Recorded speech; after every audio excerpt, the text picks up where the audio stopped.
This is another episode of Good Earners reviewing The Sopranos. For those that have been here, y'all know how we give it up. But for those that are new, welcome to Good Earners. And here on Good Earners, we like to talk about family, finessing, finances, and feelings in the world of Tony Soprano, bringing you a new perspective, a fly perspective, and most importantly, a black perspective. This week, Spike Lou, what are we reviewing? This is episode 13 of season 2. It's the finale, guys. We're getting out of here. Funhouse. In this episode, Tony is battling a bout of food poisoning. That's causing him to have some lucid dreams, and it gives him some revelations about some of his friends. Also, Meadow is preparing for her graduation.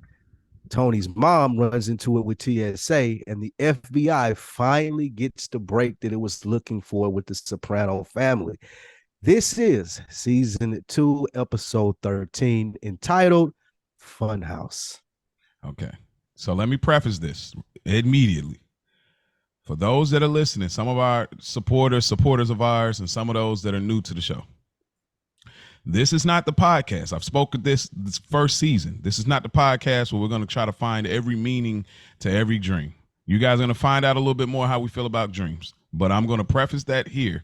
There's plenty of other dope podcasts that I've mentioned in the first season. If y'all are looking for that, and even go to Soprano Autopsy. He does a great job on his website. We are here strictly to talk about in the form of how I talk about in the everyday common man, if we were in the mafia and from that standpoint. So please don't tell us, oh, you missed this. Oh, what about, please don't DM me. Like, you know what I mean? Definitely not dream reading.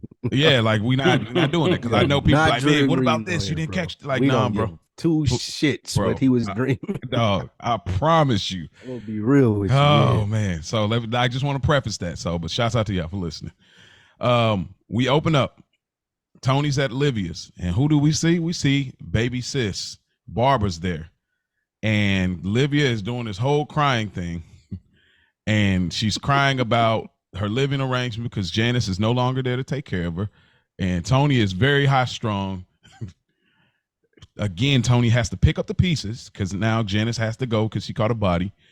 There's some things in here that I really she was abusive to the staff. Hey, you out of pocket. Hey, you out of pocket for that. I know. Mo, I meant to tell you that. No, I knew he was gonna bring it up because I see you. I said, I hope he bring it up. Yeah, you wildin'. You out of pocket for that shit. I had to. Man. I was like, that's what we looking for. Abusive to the staff. You know? Hey, that's crazy because it took me. If you didn't slow it down like that, I don't even know if I would have picked up on it. It took me a minute, and I was like, "Why the fuck?" And I'm like, "Oh, what type of woman you looking for?" I'm like, "Oh, this nigga's stupid." Yeah, man. I just thought it was so funny the gesture which he was doing. But I throw it to your court, Spike. What did you get from this scene, man? They're trying to find a way desperately to get Livia up out of here, and I think this just starts the breadcrumbs of ending the whole trauma of him, Tony, mama, whatever they got to do with. Even later on with the Dr. Melfi sessions, you can see that kind of wrapping up. So I feel like they brought the last resort sister that never comes around. I know he can't live with me. For any audience member that was thinking in the back of their head, get that out of the way too. So I think this scene just was more solidifying the exit of Mama Soprano in this before the end of the next season, at the end of this season. Like, if you were a novice, you may have been expecting it in this episode or something like that, but it was just showing that she's on her way out. Right. What say you, Rich? Yeah, I agree, man. It was actually one of the funnier scenes in an episode with so much, I guess, a heavy tone. It's one of the funnier scenes in the episode, especially when you think of it from the standpoint we haven't seen a lot of Tony and Olivia this entire season. They just saw each other for the first time last episode. So all of that anger, it makes sense that he's talking to her so greasy, because all of this anger for 12 episodes in our world have been building up. And then you finally get able to see her and line up. And Tony, you know, I question whether he was whether his intent was to be a good brother. So Barb didn't have to deal with this by herself, because I think that big brother syndrome, he don't want his baby sister to have to deal with Livia, especially knowing what type of person she is, versus him being a good son. I think there is still a little bit of that in him where he wants to have a good conscience and say he did the right thing, even if it's the bare minimum. You can tell from the way he slapped the airline tickets on her. I've done my part. Like, fuck you. I shouldn't give you anything, but just to say I did, just so I can go to sleep and say I did something. I'm giving you these airline tickets. And of course, Livia, in typical fashion, just can't take ownership of her actions. Talking shit about Carmela, even though Carmela offered plenty of times for her to stay. I did find it not interesting because it was very obvious, but I love the fact that Tom, Barb's husband, I could just see the conversation in my head of him saying, absolutely, "You better not get the fuck on with that shit. I ain't got nothing to do with it. Stand your ground. You better not come back up here with your mom. Don't you ever come back around here. I will call. Because that's a real thing, and I always find that interesting. You know, when somebody has to tell them your mama's definitely not living with us. I don't give a fuck about none of that. And it's even interesting facts. And it's even interesting that Tom is the one man in the Soprano family, even though we don't know him like that, but he's the one that actually has his household under control. We didn't even meet him, do we?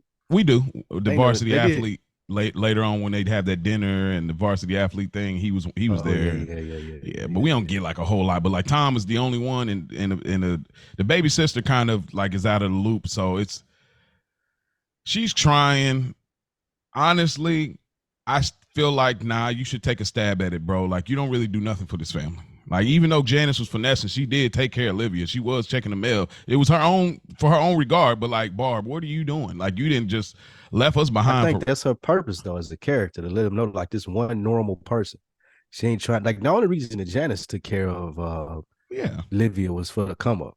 Like, I think my perspective of it as a viewer of the many times as I watched it is she's the normal one. She's like the one at the dinner party with Dr. Melfi and the jokes and shit. She's the only person from their family that was able to escape because she's so far removed from them. So to even think Olivia coming to live with her is like absolutely not. But I think that's what that shows, and like how very rare we never see her. Like she probably got 5 appearances through the whole series. Maybe. Yeah, so I think that's to show that like there is a normal side. She is the normal representation of the Sopranos. And maybe that's where Tony is trying to. He's like, nah, don't worry about it, sis. Like he's trying to stay over there, stay normal. That's just being big. Because Tony has a thing for civilians. He does. Like he really does. I think that whole soldier mentality is like, we know the stakes. So when if you in this game, but when it comes to civilians, it's like he looks at it like he looks at pets or like he looks at children. It's like there's a certain innocence that he don't want to rob them of, you know. So I absolutely agree. And I'll throw back in your court, Rich, seemed like you had something to say, but I just thought it was funny. Livia's doing this whole crying thing, and she's like, if you just showed a little bit of gratitude, just taking a page out of your wife's book, like, bro, who cries and kicks you with a diss? Livia is nuts, bro. Come on. That's why she ain't living with Bart, man. That's why Tom said hell no.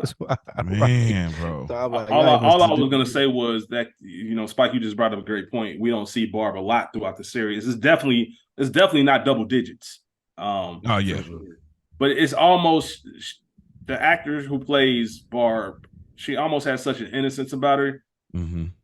You know she knows better, but it's almost like she doesn't even know what her family's into or what Tony does. She don't even know the dangers yet. You know what I mean? It's almost like she's so removed, and it's hard to think about that. But you see that a lot, especially when you have households who have a nice little age gap between the youngest kid and you know, some of the other kids. So it makes perfect sense. And like you said, the duality of, we got a crazy lifestyle, but there are still some normal people in our family that don't have any idea how to navigate. Even though Janice ain't even in that life. She came straight from Seattle, but she knew how to navigate that world quick. You know, so yeah, big facts. And he drops off the tickets and he say, "Hey, look, that's it, bro. I'm out." Interesting thing too. The tickets are actually foreshadowing. I don't want to say foreshadowing, but I can get this out the way. They were a part of a season 3 plot that did not happen because of some changes. But that was going to play a heavy part into what The Sopranos season 3 was going to look like. It's not going to look like that now. I don't think I'm spoiling too much to say that, but those tickets were going to be a huge deal. So just understand that for those that are new watchers of The Sopranos at this point. We get a little. They decided to change direction or something. What happened? Well, you know, there's a somebody happened, a cast member. Yeah. early season Oh, 3. okay. I got you. Never mind. I got it. Yeah. I got it. I understand. Yeah. So, but yeah, I'm picking up that was gonna be a huge thing. It's like we back at it again, basically. Got it. So, which I'm glad, and I'll speak more to that season 3. I'm glad that wasn't the story. But we get a short scene. A Hispanic guy is on the phone, it looks like, and this Spanish guy offers him a calling card with 1,000 hours on it for $20. Sound like a pretty good deal to me. He's like some food stamps or something. A food stamp deal or something. What did y'all take from this scene, man? I think he was Indian because that's what he went to eat the Indian food. Oh, yeah. Indian guy. Not racist much, Mo. Oh, man. Like you ignorant black people. No. Oh, man. I didn't take much from that part itself, but if you want to roll it into the dinner, okay, we can do that. Okay, so then we just roll it into the dinner. We see they're playing this music, and it changes from a certain music to I think it sounded like some weird electronic. I don't know what this genre of music is. This is definitely out of my wheelhouse. And then it goes to something smooth that we're singing about miss your call or something like they're waiting on a call from you. Go ahead, Rich. What did you get from this scene? I know that we probably caught a lot of different pieces here. Yes, I mean, so obviously they're beating us over the head this episode with what's going on with P. You obviously have the waiter come out of the kitchen with the fish on the plate, fish and P right in the same shot, and that's why I said I think a couple episodes ago, if you've never watched The Sopranos, it doesn't. They've been laying this foundation the entire season. Like everybody knows how this is going to end for P. And they've given us plenty of evidence to show it, and that was just a symbolism letting us know.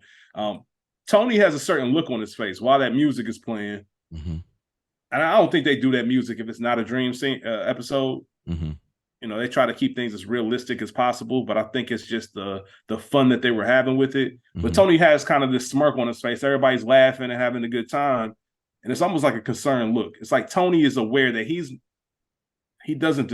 I don't want to say deserve, but he knows his life isn't supposed to be going this smooth. Like things are a little too good. And I think that's ironic how we can't accept good things for ourselves. There's no way that we can be at this dinner having this good meal, having all these laughs. This first week envelope, stupid fat. Something's got to be up. And I've had this gut feeling in my stomach for weeks. And we obviously get to see what that is throughout this episode. That's pretty much what I took from all my enemies are smoked. That line that he had when he was talking to the fellas at Vesuvio's. Yeah. That's like the next drop, the next scene that they go to.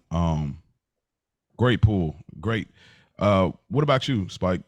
Anything you want to add to that at the Indian That was spot? a good observation. No, by Rich, I think that music and theme throughout this episode, again, of course, with Pussy, but you're seeing the growth in Tony Soprano as well.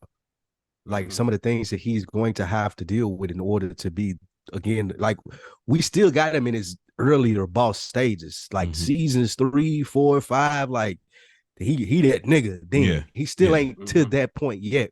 This episode did a great, and as to what Rich said, starting with that scene right there, he's looking around. He's like, nah, it can't be this good, and it's not.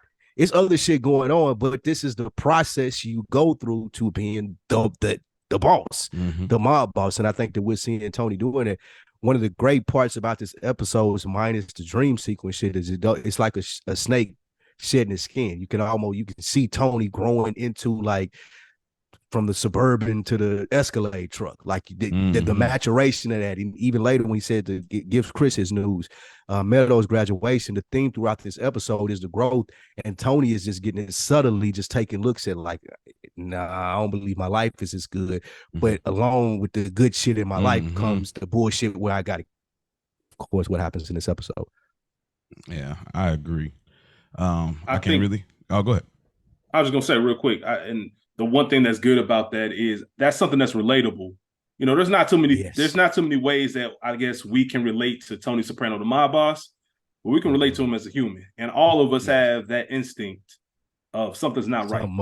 That gut feeling. It reminds me of one of the most subtle things that I've ever seen that you can't explain but you understand. To crossover shows real quick, if anybody watches Atlanta, season 1, the season finale called The Jacket. There's a moment where Ern has Paperboy taking him to get his jacket, and they sitting in the car outside this crib of the Uber driver house where he's supposed to meet. And Paperboy just kind of sitting there and he looking around, nothing's going on. It's a little quiet, and he just kind of shakes his head like, like something ain't right. And as soon as he pulls off, a bunch of cop cars come to stop him. It's just that little small moment where nothing specifically happens. Dang, you just got crazy. Something, that little voice in your head, that little feeling in your stomach that say, there's something not right about this situation. Let me get up out of here. And 9 times out of 10, you're usually right. Great call. That's great. Good. That is good, because that's essentially what we're looking at throughout the whole. Damn, it was really good in the sense of that's what we're looking at throughout this whole episode. That feeling that he has in the pit of his stomach, like something is up with pussy, but I can't put my finger on it. And it's really clever by David Chase to put it in the form of food poisoning. Like it's just something in my gut that's telling me that this is wrong, but I don't really see it in the real world like that. Yeah, that's good. That's a great pull. Boy, y'all cooking. Just like the food. Yes, exactly. Like something like, and how your gut reacted, like, get this shit out of here. Yeah, that's crazy. Y'all cooking today. Yeah, okay. Then we go to Tony, and Tony goes over to Vesuvio's, but Tony comes in, and this man is mad excited. He spins Adriana around and kisses her on the cheek, like, you talk about being excited about life, you know. And they have a seat with the fellas, you know. Immediately he put a little money in Seal's pocket. Seal feeling like, oh yeah, we up right now. That's the other side of it. Just to cut in before you even call it. I think that's the other side of it too, of what we just explained. Also, too, I'm living in a moment of I'm in therapy and trying to do these things. This is my best friend. Like literally, I'm with my best friend. We making plenty of money. I'm going to my homeboy's restaurant. Like that, like you could tell he's high off the life, but still has concerns that he really just can't put his finger on. So it goes from one scene of like, damn, what's going on, to like, okay, fuck it, let me enjoy this shit. That's a big fact. It's nuts to me that Tony and Pete just ate and they came and they was like, oh, yo, let me get another whole meal, I guess. You never did the whole 2 restaurant stop. You never did that. I don't think so, bro. Like not bro, that I've quick. done that before. I've had days where I've had a taste for 2 different things, and I'll go to both spots and get something small off both things. Absolutely. Oh, well, something small is different. Okay. Yeah, I mean, but to them, they just had this. That is small to them. They ain't have, of course. The zucchini flowers were small. They split them into mussels. And the mussels, that is the little app joints. Like, since we're sitting here, we might as well. It's free. Yeah. Oh, ain't gonna pay it's free. Right. Bring some more of them out. Yeah, I need them joints. But P tells Furio about the whole calling card scam, and Tony has another glance. These glances, there have been glances. Obviously Tony's picking up stuff here, but what I wanted to ask y'all is what specifically made it feel like, okay, Tony's picking up, he's really ratting or recording or something is off. What specifically about it? I mean, of course, he's just in Vesuvio. This is a safe space. They always talk business here. What is it he's picking up specifically about what P's doing? That's the part I'm not fully clear on. I don't think there is anything specific. I think Spike said it earlier. The fact that David Chase put this in the form of food poisoning. Think about what you do when you have food poisoning. When something bad is in your body, you got to get it out. You got to vomit it out. You got to spit it out. Like his stomach, and I don't know if anybody's ever been in like a stressful situation or something with something so heavy on their mind and their spirit where you can get physically sick or you can't eat. Yes. You know what I mean? That's a real thing. And he doesn't know what it is, but he knows it's something. And it's almost like a breakthrough, you know, where as you evolve as a person, as you grow. We talked about Tony just shedding his skin. There's certain things you just leave behind, and you can you pick up and become a more maturated version of yourself. And he just knows, man, like I can't ignore this feeling. It's here for a reason. If this was nothing, I wouldn't be feeling like that. And I think that's what Tony's just playing out. Like, I don't know what the fuck this is, but it's something there. Yeah, I agree with Rich. And your point too, Mo, when you're saying it's a safe space, I almost wonder, looking at it now, I almost wonder, even if it's a safe space, there's still this like this thing to where Pussy explained it so like matter of factly. Tony looked at him like, damn, yeah, that was rather. He ain't really have to ask you much to get that up out of you. Like, you telling this to somebody else, like, because there's a certain level of like amongst what they do, like there's a certain level of detail. You ain't gonna always be like, this is exactly how it works. Usually they leaving some of it out, whether it be for greed or just mistrust for the other gangster. But he was just so open to just telling how the whole scheme worked from top to bottom. And Tony kind of looked like, wait a minute, bro. That's a great pull, bro. Because he said it the way. Now, after you say that, like after you explain it like that, he said it like he was talking to some, like telling the business. Like who the fuck would you be having to have this much detail for, bro? Like, why? Like, nah. You know how somebody gotta ask you twice about like what's going on with you. Like you ain't had to ask him twice. Like normally you gotta be like, all right, bro. What do I start? Ask for no more details. Well, how did this work? Like Pete worked that shit from top to bottom and turn. Like, whoa. Like, and you remember it by detail, so that speaks to that does speak to P's brain as far as how great he can actually like remember things. He remembered the whole operation top to bottom, slick. So the fact that he can remember that, how much information can you remember from top to bottom, and what are you reporting? Because you're that clean with it, where it's like you ain't. In the words of Paulie, it's like I don't write nothing down. Like, you know what I mean? Like you so clear with it. Crazy. It's so good how this show does it, because when we get to the scene, like the glance that they cut and show to Tony that you mentioned in both of these scenes, that's what's going through his head when Pete finally admitting. Pete would try to make him think that, oh, I'm giving them the okie doke. Not if you giving niggas details and story like this, and that's what Tony considering on the boat.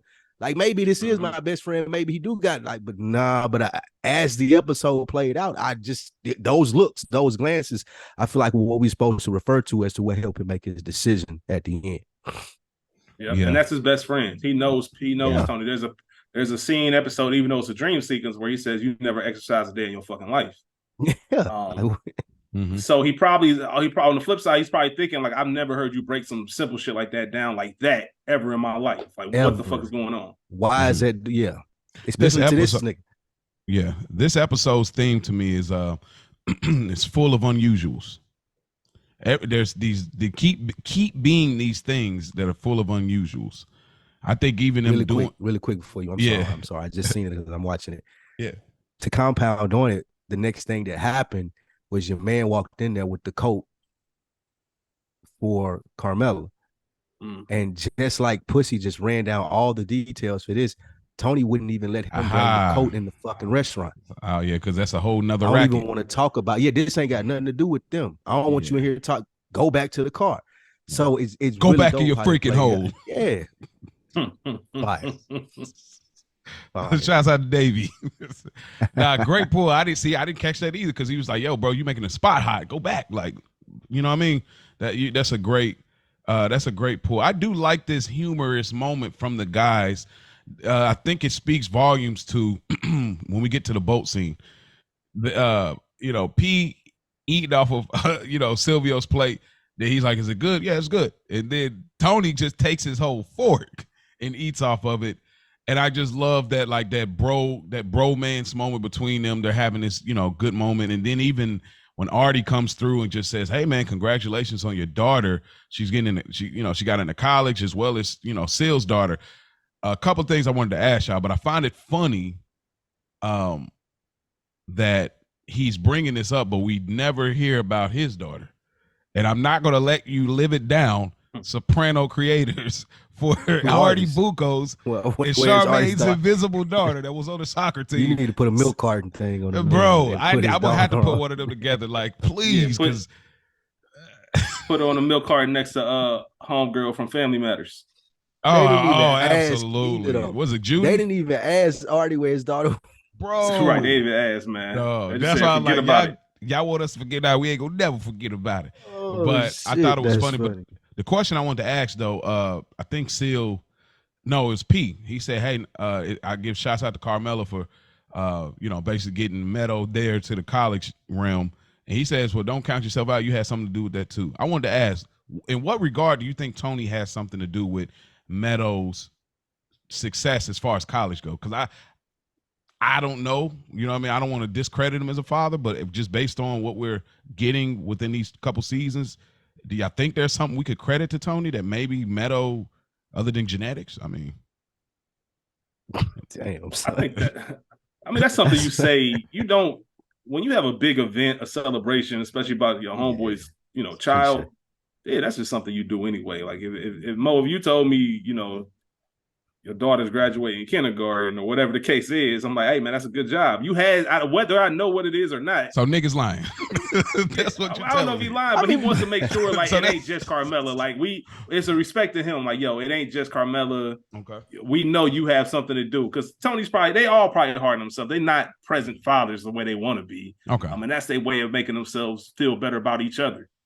And it's the street smarts. Like it's what makes Meadow, I think. Like she could just be this uptight A+ suburban child, but she's not that. And there's a scene in this episode that kind of hits to that we'll talk about. But yeah, I think that's what Tony adds. Like she could be the quick cookie cutter normal suburban teenager, but she's not. And that hints her career later on down the line. Great pull. I think that's all Tony. It's all me. You're all me. Ain't no Carmella not working where she worked at. Yeah, that's true. That's true. Lastly, he says, all of my enemies are smoked. And who laughs the hardest? P. Big P. And of course, like we said, Patsy brings out the jacket joint. And he's, like, yo, bro, hold it down. Tony, he gets home. And Carmella's, she's getting stuff prepared for Meadows' party. Carmella's in her bag. This is Carmella's space where she cooks. She kills it here. And I want to also say, Carmella looks good here. Okay, this fit the little like the jean Maction set. It's something. There's something when women, like, I ain't gonna say they upset at you or mad at you, like relationship, whatever. But it's something about when they not bothered by you, or they just kind of in their own world or whatever. It's just something kind of attractive about it. I know I ain't the only man that feels that way, but like I feel like that conveyed here. I don't think that was intentional, but it does come off that way to me. But very interesting how Tony presents this. What did y'all think about this part of the scene with the whole he pulling out the chia? What y'all think about that? Well, to quote you, Mo, the drip is happening. Oh yes. The drip is happening, man. Her whole, you would have almost forgotten that he had people calling the crib last episode. That wasn't supposed to be calling him. Come on.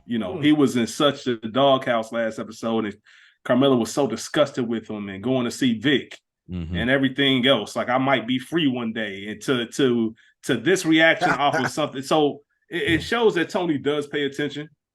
He knew exactly what to get Carmella. He could have walked in the house with anything and might have got a lesser reaction, but he knew she really wanted that chinchilla.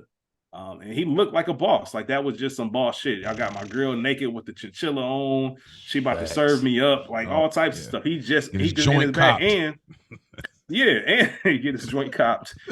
Carmella about 5'6". About 5'6". 125. 125.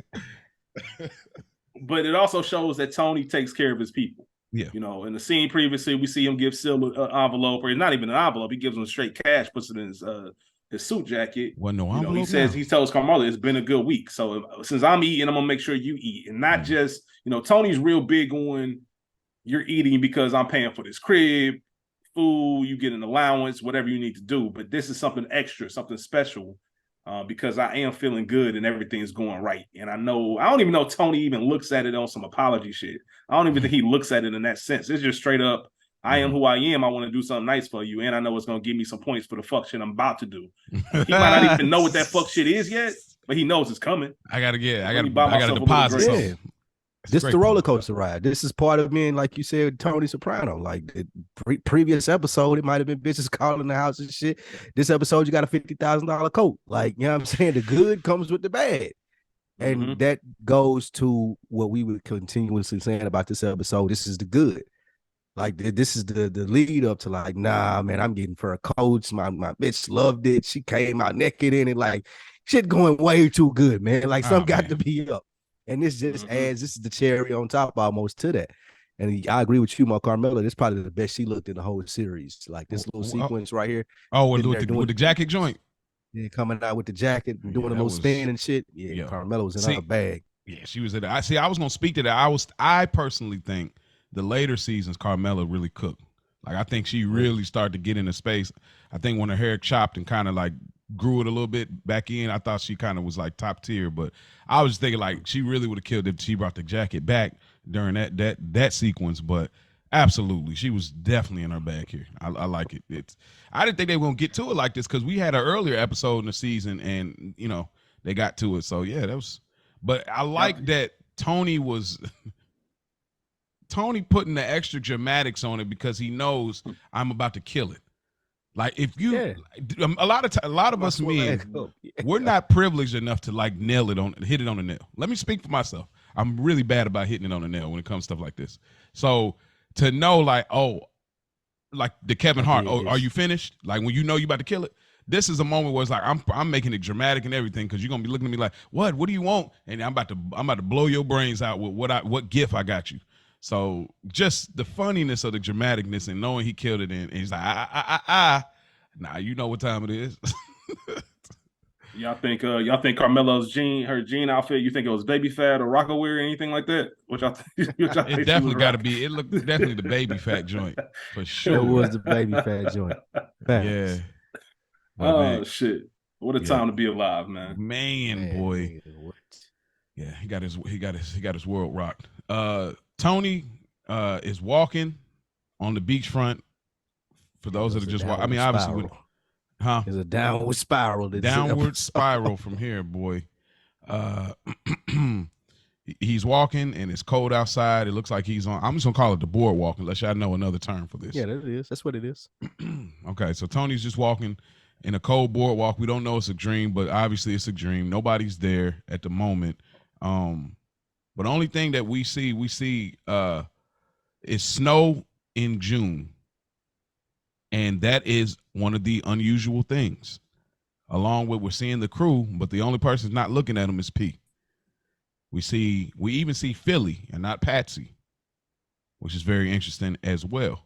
I think I'm not going to reveal anything, but there's a foreshadowing to me when Seal says our true enemy has yet to be revealed. I think it's not ironic that Patsy's not in this dream, and I think it's not ironic that Tony shoots Paulie, and that is all I'm going to say. But what did y'all get from this sequence? I mean, listen, man. You either love them or you hate them. As far as the dream sequences go, I understand and actually appreciate the, David Chase trying to do something different. I think he even had a quote where he was saying he didn't want it to just be Tony calling a cop that he got on payroll or something and finding out information about P. He wanted to make it, with this show being about psychology, he wanted to have dreams into it so we can kind of interpret it and see what happens. But it's cool. I guess out of all the dream sequences that we get or episodes that we get throughout this entire series, I would say this is the best.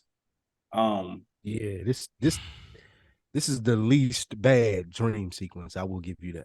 Yeah, this is the least bad dream sequence. It doesn't mean it's good. I think it's more impressive that they still managed to make a very good episode with all of this. And like you said, I'm not even going to get into the break it down of what's what. But obviously, at the end of this scene or at the end of this sequence, we learned that, doctor said he's got cancer or whatever. And I think that's just symbolism for he's got a cancer within the organization, which is P. He's got to figure out a way to get rid of it. I like what you said, Rich, as far as these episodes. Well, there's a psychology aspect to these episodes. Absolutely. He goes to a therapist. But what The Sopranos is good at, what good TV in general is good at, is being direct in resolutions. For me, these dreams seem like it's taking the long way around to what we want to find out as a viewer. And that's why I hate them so much as like a big fan of this series. Like the dreams are just avoiding having to deal with it in real time and how that will happen, how our favorite characters would react to this in real time versus how they react to this in a dream sequence. It's loopy, it's crazy. Oh, what does that mean? We got to go look up shit on YouTube. Like, bro, I didn't sign up for that. And none of the other episodes really are like that, I don't think. Well, to the extent that this one was the dream episodes are. Yeah. So that's my biggest issue with it. I hate it being left up to us to be like, well, what did that mean when the fish was talking or whatever it is? I would rather, like they do in the majority of the episodes, like give us the breadcrumbs to get to the resolution as viewers ourselves. Yeah, I think not to get go ahead. No, I was just gonna say not to get too far ahead, but there's a 2-episode run in season 6 where it's nothing. The whole episodes are dreams, and it's my goodness, probably the hardest 2 episodes for me to watch of this whole series. Yeah, I know one harder than that. Employee of the month got to be. Oh, Jesus Christ! Pause. Nah, employee of the month is. Employee of the month is not as hard to watch as those. Really? There's a scene in there. It's more entertaining. Yeah, I like Employee of the Month. It's an entertaining episode. Oh my gosh, it's way more entertaining. You sound terrible. Do you remember? No, I mean there's one rough scene in Employee of the Month, but the episode itself is really good. That is the least returned. I mean, that's probably the least returned episode. That's a powerful episode of this. That's a very powerful episode. We'll talk about it next season. Yeah, I'll say about the dream sequence. I actually don't mind the dream sequence in season 6. It doesn't bother me at all. It just does it because it's not this dream sequence. Any dream sequences? You saying? I'm saying like so. The season 6, the Kevin Finnerty stuff, that doesn't bother me. Like I know y'all say y'all out on it. Like that doesn't bother me. Get into that. Yeah, we're not gonna get into it. I got so much hate for that. Yeah, no. I get it. No, I get it. The one that I probably had the most hate on is the Tony B joint. I think it's called Test Dream. When we get there, I think season 5, but. That I have more disdain to just tell you do one thing. Now that we're talking about Funhouse, it's fine. I think Sopranos need to have this because they needed to. And David Chase, from what I understand, is a big Twilight Zone fan, and I've watched Twilight Zone, the old joint back in the day, and it's a very interesting show. So I think that's a part of his inspiration. I also think that Sopranos need to set themselves apart. So having dream sequences is necessary. I'm glad they did it. I wouldn't say don't do them. I just think like I wasn't mad at the Christopher one. I don't know if that was season 1 where he's in Sacrials. He's like, with the Adriana eating the sausage, then Carmela popping up and the guy, that he killed, all of that. I was cool with that. Don't take up a whole episode full of a dream. If you're just, but yeah, this is cool. Only thing I'll say about this sequence is the whole thing of either Tony can light himself on fire and go down in the flames or acknowledge that P is a rat and he goes down in flames like the fish that they ate earlier. And that's about it really. Like I said, no deep dives here, bro. I wish Hesh wasn't here though. He's so annoying looking. Tony wakes up next to Carmela and he thinks he's depressed. And he starts to say the line, it's a big nothing, everything's getting dark. Then he realizes it's not in his head, it's in his stomach, kind of like what y'all were talking about, and he eventually blows chunks. Another unusual thing, to think you're depressed in your head, then find out, no, it's a physical thing in your stomach. What did y'all get from this scene of him waking up? Imagine the level of disappointment you have in yourself as a man. You just got through rocking your girl world, and now you end up tearing it down like that. Man, bro, boy, that's got a sting though. Jesus, my respect for Tony Soprano has just plummeted. And Carmela, jeez, like she put up with the gas bagging, but yeah, like you said, it wasn't in his head; it was in his gut. A lot of thoughts that originate, like they settle in your gut, is what most doctors and shit say. Like you can feel, you get more thoughts there. I don't know if I'm saying it right, but they say you feel what you're thinking in your gut. So like you said, yeah, it goes to show that it's not something that's in its head, and quite literally, it's the food poisoning in its stomach. I also like that it was a callback to Tony passing out at the garbage man ball when he snapped on the doctor and said, "I wish it was physical." so you can rip the fucking thing out. You know, he's been so worried about the mental side of things, and now he actually does have a physical issue. And no matter what, it's still the same type of pain. Yeah, it's funny. It's just funny Carm got out of there. Like, it must be a thing that she's dealt with before. So Tony must really blow up the joint crazy, because when he started doing that, she got out of there quick and gave him like his alone time. So, and plus Carm is good. Like, bro, like, I already got the jacket. Like, I'm good. I got the jacket. You know, I got the joint. We good. Like, right, as far as we know. Hold on. So you think you think Carm's supposed to be sitting there watching them throw up? No, I ain't say watching them throw up, but like, you had to leave the whole room and close it securely. Like, you could. He's going to the bathroom. Shit. Yeah, man. She ain't got to go in the bathroom with him, but just like step all the way to the furthest part of the room. You okay? You all right? Like, you know what I mean? I hate AJ, bro. Like, I like who's letting out the big ones. Like, bro, what the fuck do you think? It was 3 of us in the hallway. Who else lives here, dummy? Like, right, like, come on, what's bro. wrong with this kid? God, I hate you. AJ is the worst, but I mean, Olivia is the worst for me. But we go over to Big P meets with Skip. He gives him the tape. It seems like things are moving smooth for him. This is what we doing. This is what we own. I got this recorded. What else you got? I got this. And Skip takes it on. But it seems like P has a little bit of a issue. He's not really voicing it like that, but I think Skip picks it up and talks about what life would look like once you make it past all of this as a rat. And P ain't satisfied based on what he was saying on the previous episode about what he really wanted to do. Anything I gather from this small scene? I think he's coming to the realization, ain't no out, bro. Ain't no, there is no Breaking Bad, Better Call Saul. You going to work at a Cinnabon place for you, bro. It's over. Like, if they don't kill you before this happens, like, you're going to jail. You probably won't make it out of there because of the reach and the family that you with. Like, it's shit over. And I think he's starting to realize it. All that Columbo shit he was trying to do it. Yeah. All that Columbo shit you was trying to do in them other episodes, and we partnered with the FBI. Like, it's hitting him just like it's hitting Tony. Like, shit. Like, nigga, I ain't got no way out. I'm with Spike. That's what I took from it. Specifically when Skip took that bread from him. That was like the biggest realization that P looked at it and said, I'm a means to an end at this point. Like, there's nothing that I can do. Anything that I do, nothing that I do is for me. I'm either working for Tony or I'm working for the feds. Like, I'm putting in all this work. I guess I got this big score, and they just took everything, gave me a couple $100.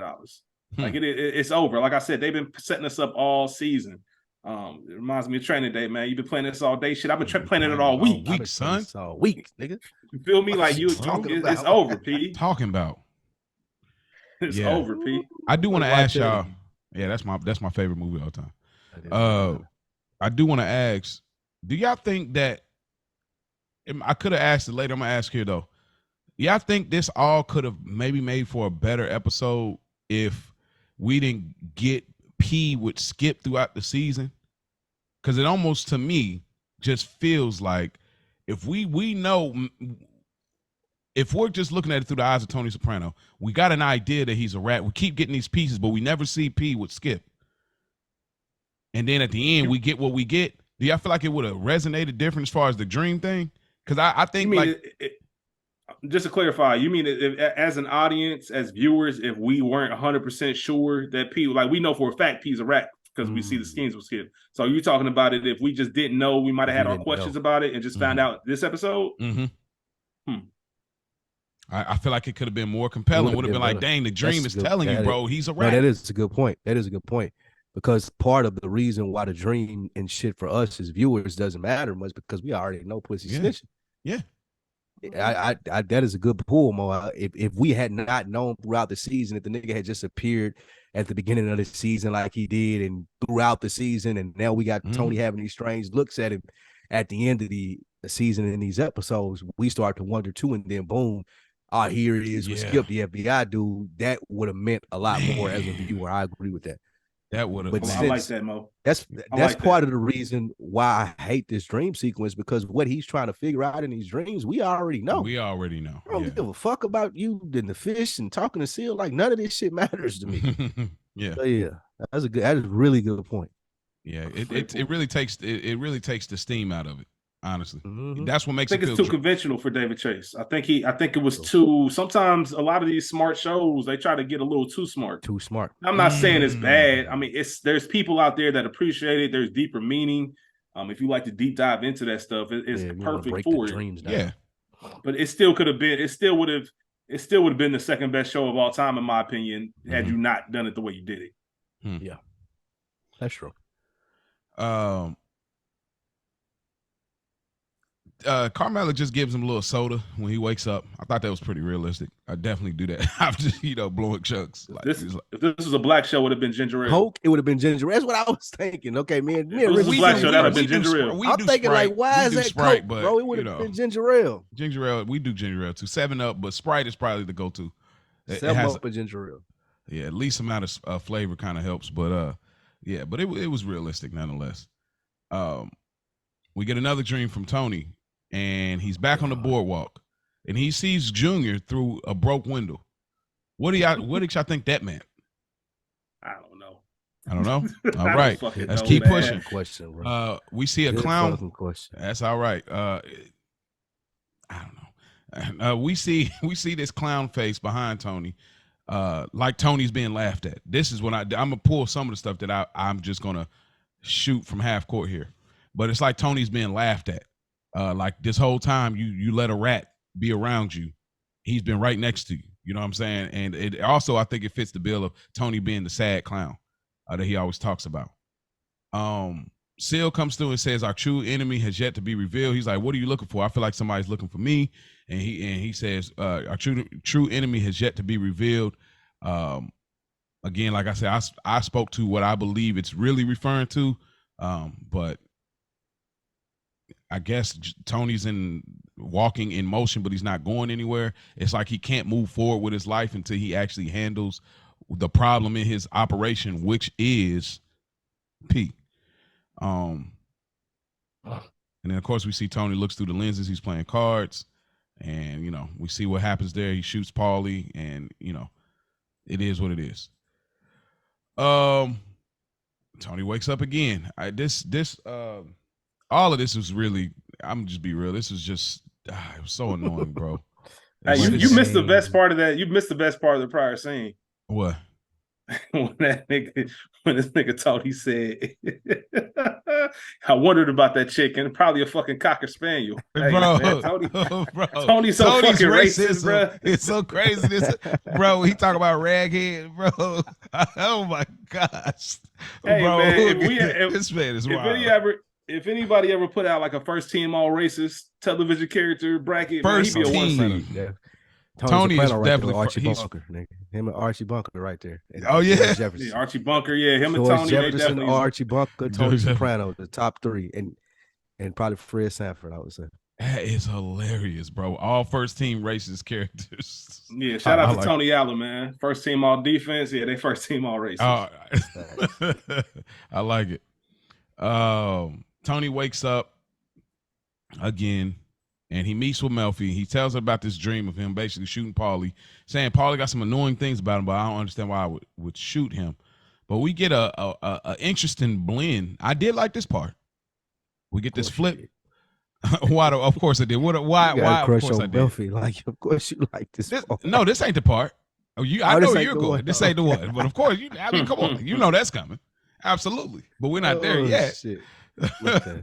Yeah, man. But no, this is just a flip between Melfi and Annalisa, which is from Commendatory, which is, the whole you are your true enemy, whatever.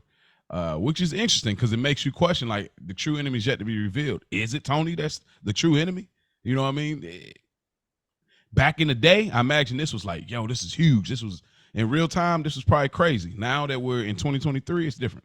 But I imagine at that time, this episode was probably going crazy. Anything I get from this scene between Melfi, the flip Melfi and Annalisa thing, or?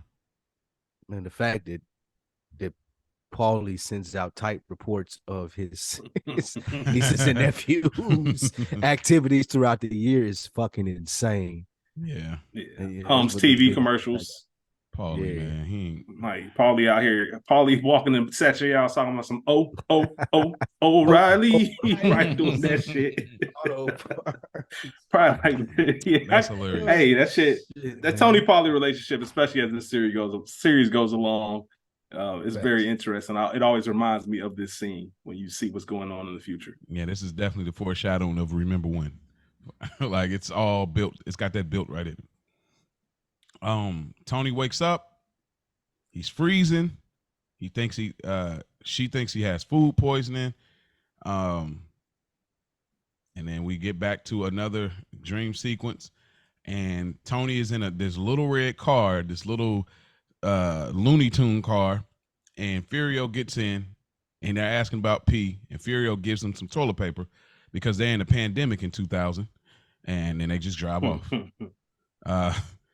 That's that Y2K shit. That's exactly. And then he wakes up again. Did I get anything from? I'm not going to even ask. Just keep pushing. Artie pulls up. He pulls up. She's like, what are you doing here? Hey, I'm trying to get the menu together. Like, oh, okay, I forgot. We still got Meadows' graduation and stuff like that. So he pulls up. This is some funny stuff right here now. This is a good Artie scene. Artie, especially when he leaves, we get the big reveal, bro. Oh my gosh. He's just funny, like Johnny V. I think that's his name in real life. Just playing Artie, his physical comedy is funny, but he calls P trying to like basically validate that like it wasn't my food, it was the Indian spot, and he talks about this thing clarified butter, ghee, which they use for cremation. Ghee, man. What did y'all get from this scene from Artie pulling up?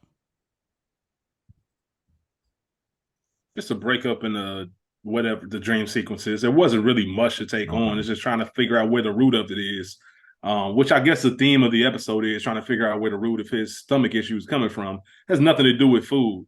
Tony said it earlier. Olivia said it in previous episodes. It's all a big nothing. What they're searching for really isn't the cause of the issue, but Tony's still getting mad because he doesn't want it to be what it is. But it's just some comedic relief. That's pretty much the whole purpose of this scene, in my opinion. Okay. Yep. Break the monotony of comedic relief. I agree with you 100%. I already done a great job. Yeah, fantastic job.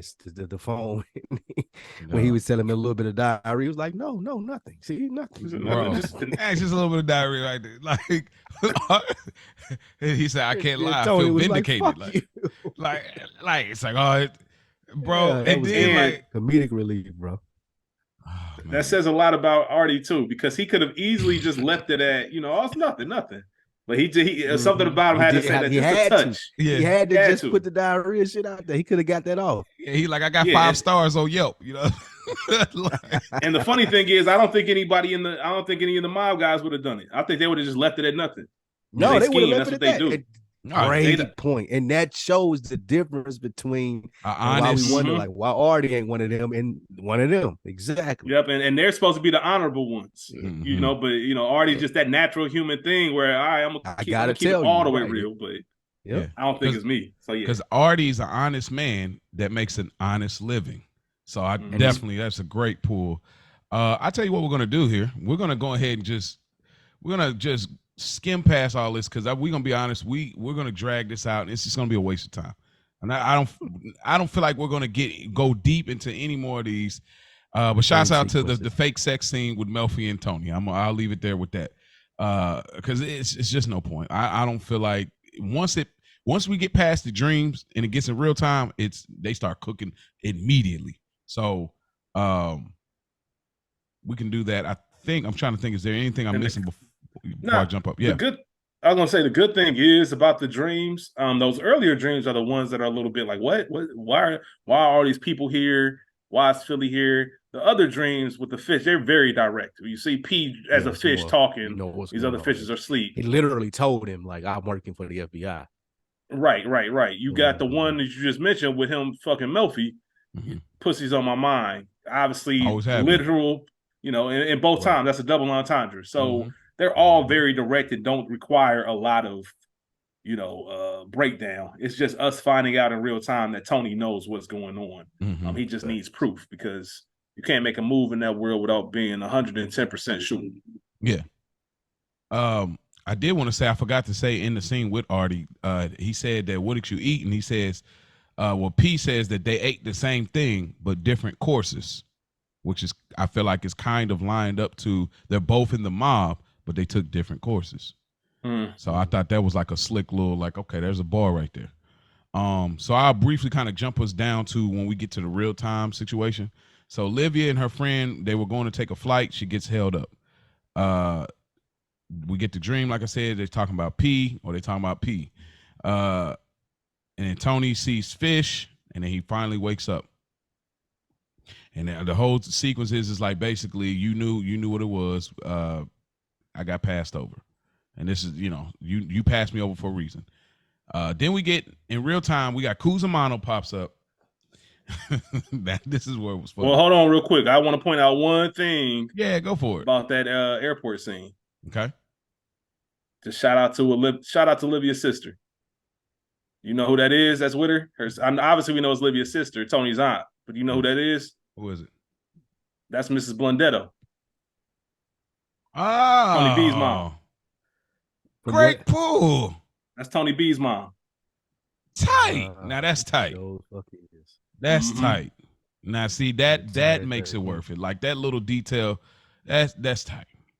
Has like nothing to, if you're just now watching Sopranos or whatever the case may be, that won't mean nothing to you for a couple more seasons. Yeah.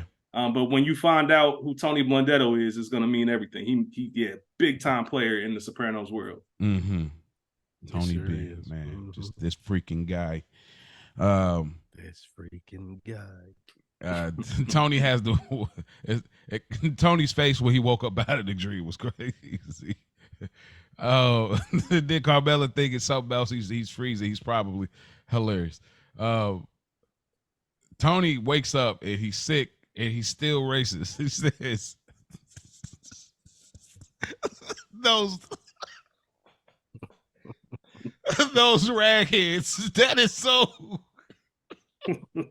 Bro, that is terrible. And y'all that listen, bro, first team racist. And y'all, please, they get on the black people too. Y'all already know that. So we don't how he had to clarify.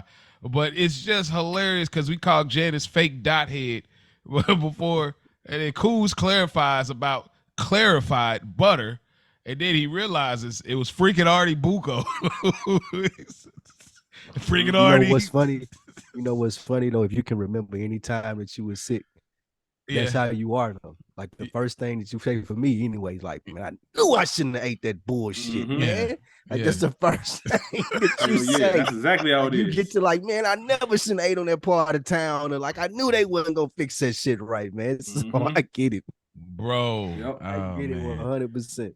Just to find out it was Artie, and Artie's catering their daughter's graduation party, which just makes it so hilarious. Like, man, that Artie's wild, man. That was great information too. I ate some Indian food a couple weeks back, but yeah, that's great information. Let me see where we're at here. So Tony eventually he gets up. And Kuzumano he's over. He got other things to take care of. Tony eventually he gets up fully after the fish dream, and Carmela's like, bro, what is you doing? And he's like, look, I got to take care. So Tony's clearing it. Now we're probably about midway in the episode. Now this is where the episode immediately starts to pick up, and I start to love it. I fall back in love with it. Right here, Tony goes with Silvio. They pull up on P. P is not prepared, obviously, for obvious reasons. Like Tony ain't pulled up on me in a grip. What did y'all get from this scene? When they pull up on P, they come to the spot, having a conversation, asking about coffee. P's getting dressed, and Tony is, at the bathroom. What did y'all get from this scene? It's over. Like the roosters coming to the hen house, the rooster, whatever the fuck it is, the saying that they say, like, this is it. Pussy knows it's over. Like it didn't even really take Tony finding that recording thing in the cigar box. That was just sprinkles on top of the cupcake. But yeah, the boss pulling up to the crib, this nigga clearly is visibly sick, and like it was important enough that this nigga want to go out and buy a boat. Like they know, like that, and Pussy is veterans enough in this game to know too. Like he know it's over for me. Like it's probably the last time I'm gonna see my wife. I don't think he knew here. I think he did. I think he knew, man. He I knew think he something knew it was was up. over, nigga. Like I Seal and think Tony coming to pick me up out of the blue. Are you fucking kidding? early in the morning talking about a boat, and that's how they Man, do it. P Seal and watching that's the me thing. getting dressed. Pussy done this before. He know how this goes. He didn't had this exact move pulled on niggas that they probably killed before. I don't think he was Same way. 110% sure though. I think that's why that look when he, as soon as he heard them downstairs and he pokes his head up from that bed, give me a second inch, he goes to the cigar box. He knew something was up. That's why he went straight for that cigar box. If it was just some regular shit, he wouldn't have just been like, "Oh shit, that's weird." He knew. These niggas got going on. Well, hold on. I don't think he knew. I think it's like, oh, they haven't rolled up on me. Of course, he knew something was off, but I don't think it's new. Like, oh, this is the end. Like, and not at this moment. I think there's a moment that will be very clear. I think it was off. Like, dang, what y'all doing here, bro? And I think he was so comfortable with them not coming by. That's why he was grabbing the cigar box. Like, oh man, just in case. I probably should have. He, you know what I mean? He didn't think that out. You know what I'm saying? So I don't think at this moment he knew he was out of there. I think he just knew, okay, this is off, but I got to still play the part. If I know that I got some incriminating shit, I'm not even going near it, touching. I'm not bringing attention to it, to the people I'm trying to keep it, away from.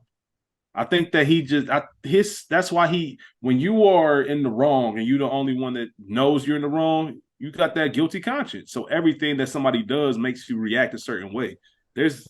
It's hard. I'm hard pressed to believe that he didn't know what was going on. Just the way he was even drinking the coffee gave an idea. Like, man, this nigga trying to buy a boat. Like, it's cold outside. These niggas got on jackets. Like, he knew. There were several factors that led to him being able to, like, God. Well, see, but the lie is good though. That's why I'm saying I don't think he knew at this point because they up. They are way up right now, and P is a part of that. I don't think they wouldn't even be at my house. They wouldn't even be at my house, regardless if we was up, down, or whatever the third, if I didn't have something to worry about. But I think it's just something is off, but it ain't, oh, this is the moment I'm out of here. I don't think it's enough evidence here. I get it. I think from a viewer standpoint, we looking like, oh yeah, it's clear. But I don't think in real time, in the moment, I don't think he's picking this up because he's comfortable. He's giving away the tape to Skip like, oh yeah, I got this. I'm locked in. I'm telling the whole joint. Like, I don't think at this point he's picking it up. But I mean, I guess we can agree to disagree. I guess my only thing to that, I got 2 points. One is, I forget if it was last season or this season, there was that scene where Tony came over randomly, when P's son was with him and they got the coffee and Tony hugging him up, feeling for that wire. Remember, P knew something was off then. He thought that was very odd that Tony just showed up in the middle of the day. So he knows, he has a good feeling for when something's wrong. And the second thing is, any type of quote unquote dirt that I've ever done, I knew when the shit was coming to an end. Like, I knew when everything was coming to a head, when it was about time. Like, you just know when the jig is up. You tell when you just know. Unraveling. Yeah, you can tell when it's unraveling. It just started unraveling. It's too much. And you almost get tired of it. You almost get tired of fighting for it. And I think those skip scenes serve that purpose as well, where you just know, like, there is no end for me. This is it. Like, it's going to end one of the two ways. Yeah. I hope it's not this way, but there's a good chance. When he left that house, I think he was about 90 in the casino. Casino, the scene between Sam Rothstein and Joe Pesci's character, when he was all pissed off about him, there was a voiceover where Sam Rothstein, Robert De Niro's character, said, usually when I come to meet him in this desert for these meetings, I know that I'm coming back home. Today I had like a 50-50 or 80-20, whatever the number was. Like, just going to show, like, I know something's off. I might not come home after this meeting. I think P had that same feeling. It wasn't 100%, but it was 95. What I'm saying. 95 is still a reach. It was, bro. He knew. Man. You know your gut instincts, Mo. Your emotional intelligence is high, Mo. You know when something's afoot. I'm saying, I think maybe it's that, maybe it's not. Because he still was pretty cool when he was getting dressed. He was like, oh, okay, man, getting the boat and stuff. He still was like, had kind of up chipper type of attitude. He was feeling them out. He was trying to make sure what he was feeling was true. He was feeling them out.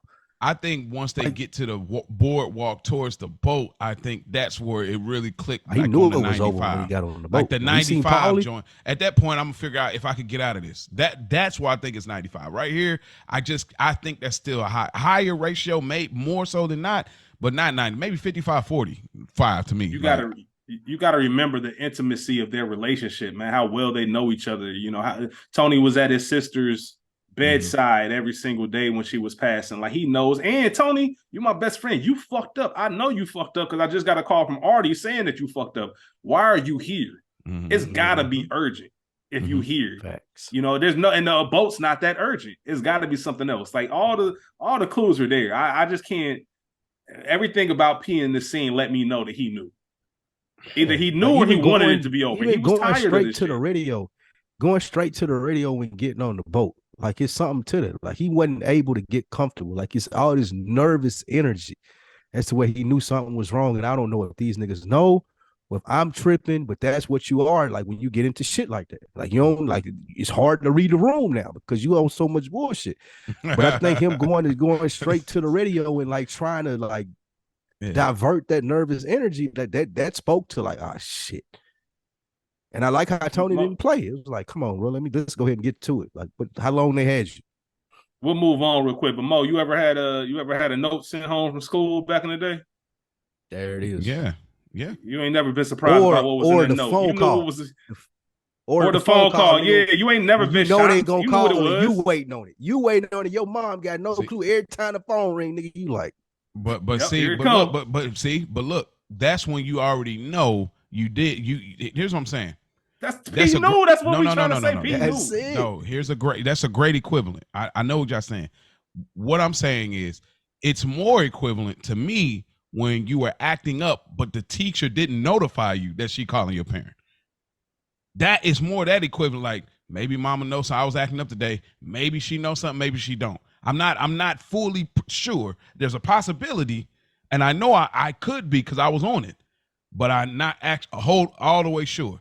That's, to me, more equivalent at this moment. See, there's a different respect level that you have for your mom and that he has for Tony Soprano. We as young niggas thought that we could get away with a lot of stuff and that we were going to be able to fool our moms or talk our way out of it before they came to fruition. So what you're saying, like, even in that sense of you not knowing or knowing, like, you think that you're so smart that the teacher not going to call. Pussy know the call coming because he know the niggas that he hang with. Tony Soprano didn't make it to be Tony Soprano by letting shit like this get up under his nose. And that's the thing that's pulling the pussy right now. I know Tony is like, we've all talked about his acumen as a gangster. Mm-hmm. Like, he's really good at this. Pussy knows that. That's his best friend. Mm-hmm.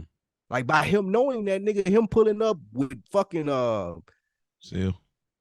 The stomach cramps or whatever the fuck it was that he had, food poisoning, like, all of that stuff adds to pussy being like, damn, he got me. Because of the respect he has to Tony as a gangster.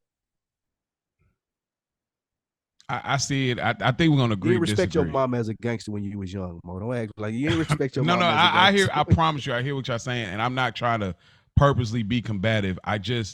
The way I interpret it, I still don't see it that way, regardless of what I'm familiar with and what I know. I don't see it that way at this very moment. I'm not saying there was full like, oh, it's all good. We're just going to really buy a boat. I'm not saying that, but I don't think it's 100% sure he's here. I'm going to still kind of test the waters because I'm still undercover. Maybe he knows, maybe he doesn't, so I hear what y'all saying. The way I'm interpreting and I look at the pieces, I don't get that same read on it. But so let me ask you real quick. We agree to disagree. I'm good with that. But let me ask you real quick. Mm-hmm. What do you think P was thinking then? I think P was thinking, okay, this is weird. What are they doing? It's a little cold. It's early in the morning, and y'all buying a boat. You buying a boat. It is kind of weird, but at the same time, we have been doing really well lately. I can see you wanting to buy a boat.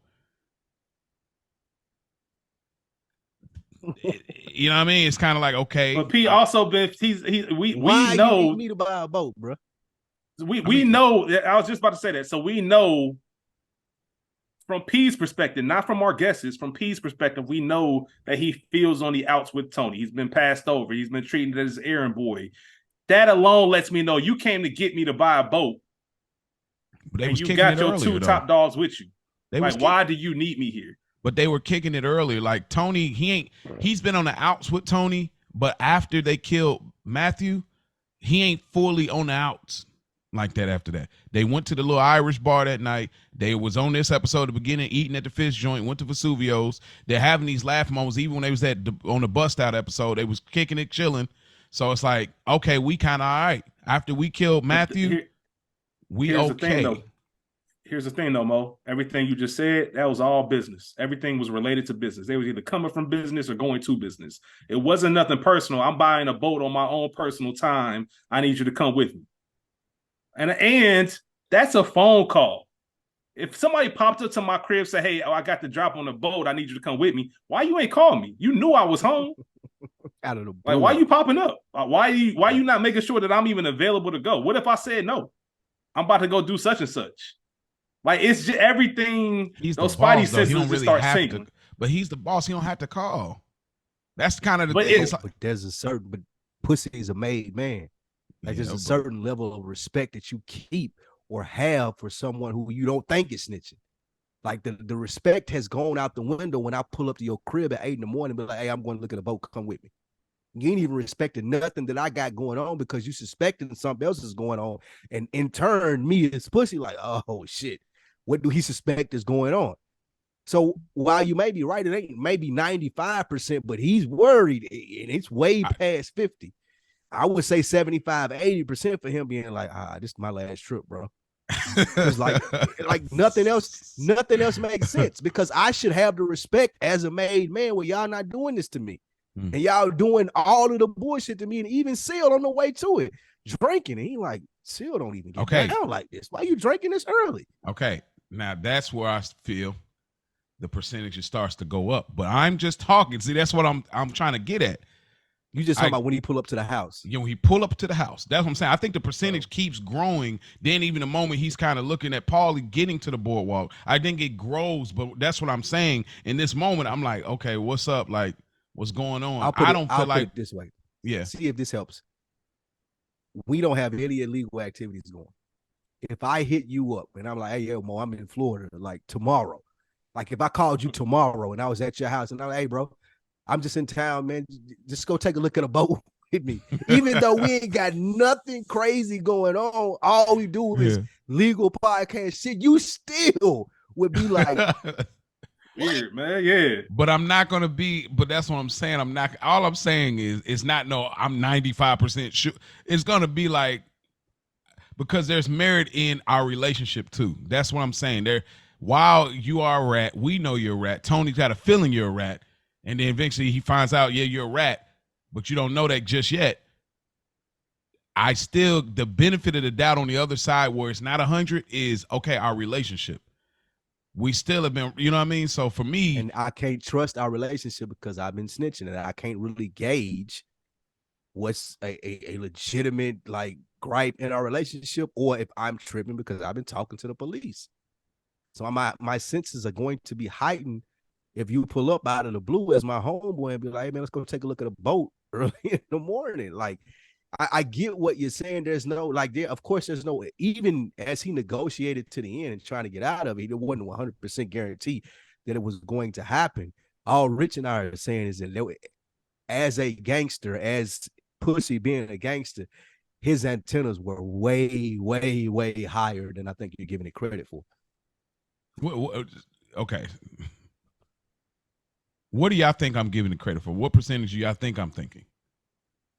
Because y'all think you said like 50, you said 50, like 60, right? I said like 55, 45. 55, I think something is up. That's low. That's too low, man. He knows. I'm willing to go 65. I know this game. That's too low. I know what's going on. Yeah, it's too low. We gonna agree to disagree. I don't. It's 80% or more. Like, bro, it's something up. I think that it's just from a viewer standpoint, we're reading it that way, but I don't read it that way. I think the percentage continues to keep growing with these moments going forward. But I think that, again, like I said, I see what y'all saying. I just don't read it that way. I'm not picking it up that way, not because I don't understand, but that's just not gathered based on what we've been reviewing and how I'm perceiving it. That's not the way I get it. I definitely think there's more. You should be concerned. There's more concern than not, but I don't read it at a higher percentage for P than y'all. But, you know.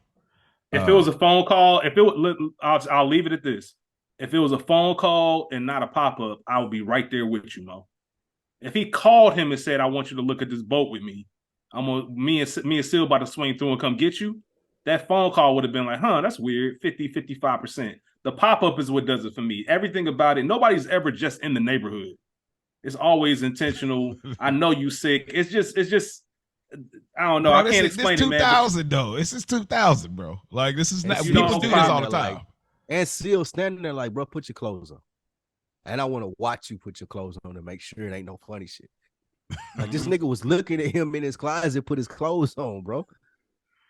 Like you gotta know something up. You know what I'm saying? Your homeboy gonna give you the space. Let me go downstairs with the wife, get some coffee, waiting for you to come down. You put your chains on and shit. Like, nah, nigga, we up here in your shit. And Tony want to use your bathroom. Now that's where the percentage grew. When he's like, man, Tony taking the grip, that's where it went up. But I'm just talking about the initial. That's if I'm peeing, I know I ain't do shit, and my homeboy watching me get dressed, man, what the fuck are you? Get your ass out of here, man. I'll be downstairs in a second. Oh yeah, why is y'all niggas even here this early? And I can't even get no space. Right. Something up. At my crib. That's funny.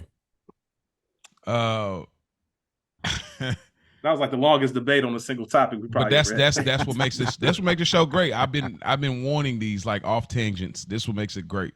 What did y'all think about the hiding spot? Was that a good hiding spot or no? For the wire. I mean, who's gonna look there? Right? Yeah. You don't hide it there expecting it to be found. So I guess that's a good spot. Yeah. I'm assuming that the cigars maybe don't sit there all the time. Maybe take them outside with them and shit. But yeah, as far as easy access when I'm getting dressed, maybe to throw it on, yeah, that's probably a good spot. The best spot that he could have it in is to where his wife probably clean up a lot, picking shit up. The last place she's gonna go in is his cigar box. Not only is he hiding from my Tony, yeah, it's from her. That's too. a big key. That's a big key, Spike. He's not hiding it from Tony or anybody else in the mob. He's just hiding it from his wife. House, right? So I know she don't smoke. I know she never opens this. That's probably the best place to hide it. But again, and that goes to the brilliance of Tony. What would I do if this were me? Where would I hide it if Carmela, if I didn't want Carmela to find? Not me, the boss of the family looking for it. Where would I hide it if I didn't want Carmela to find? Yeah.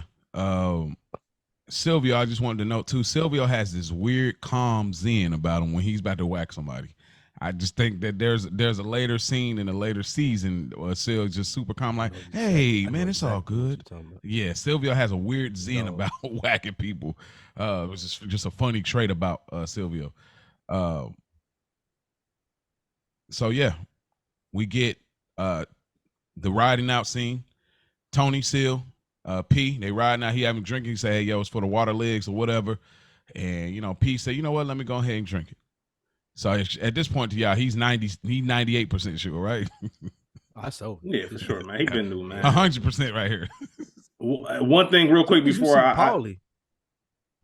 Yeah, as soon as you see Paulie. But one thing I love just at the end, when they leave the house, the obvious communication between Tony and Seal. Because you got to think, they went in there not 100% sure, knowing if they had to whack Pete. Right? But we know we will if we find something. And the fact that he said, yeah, let's go look at that boat, that was a signal Seal know, like, damn, he found something. Seal, I'm sure Seal wanted it to be like, oh, shit, well, my stomach's still acting up. I got to go back to the crib. Yep. Had he not found nothing, I think that's exactly how it would have played out. Yeah. But that's when Seal was like, damn, this nigga is a rat. That makes such a difference in a question I'm gonna ask y'all later about the actual boat ride. Great pool. I'm glad you got that. I didn't quite pick that up, but now you say it makes sense because Seal was like, damn, and then P was like, okay. Like, so yeah, that was great pool.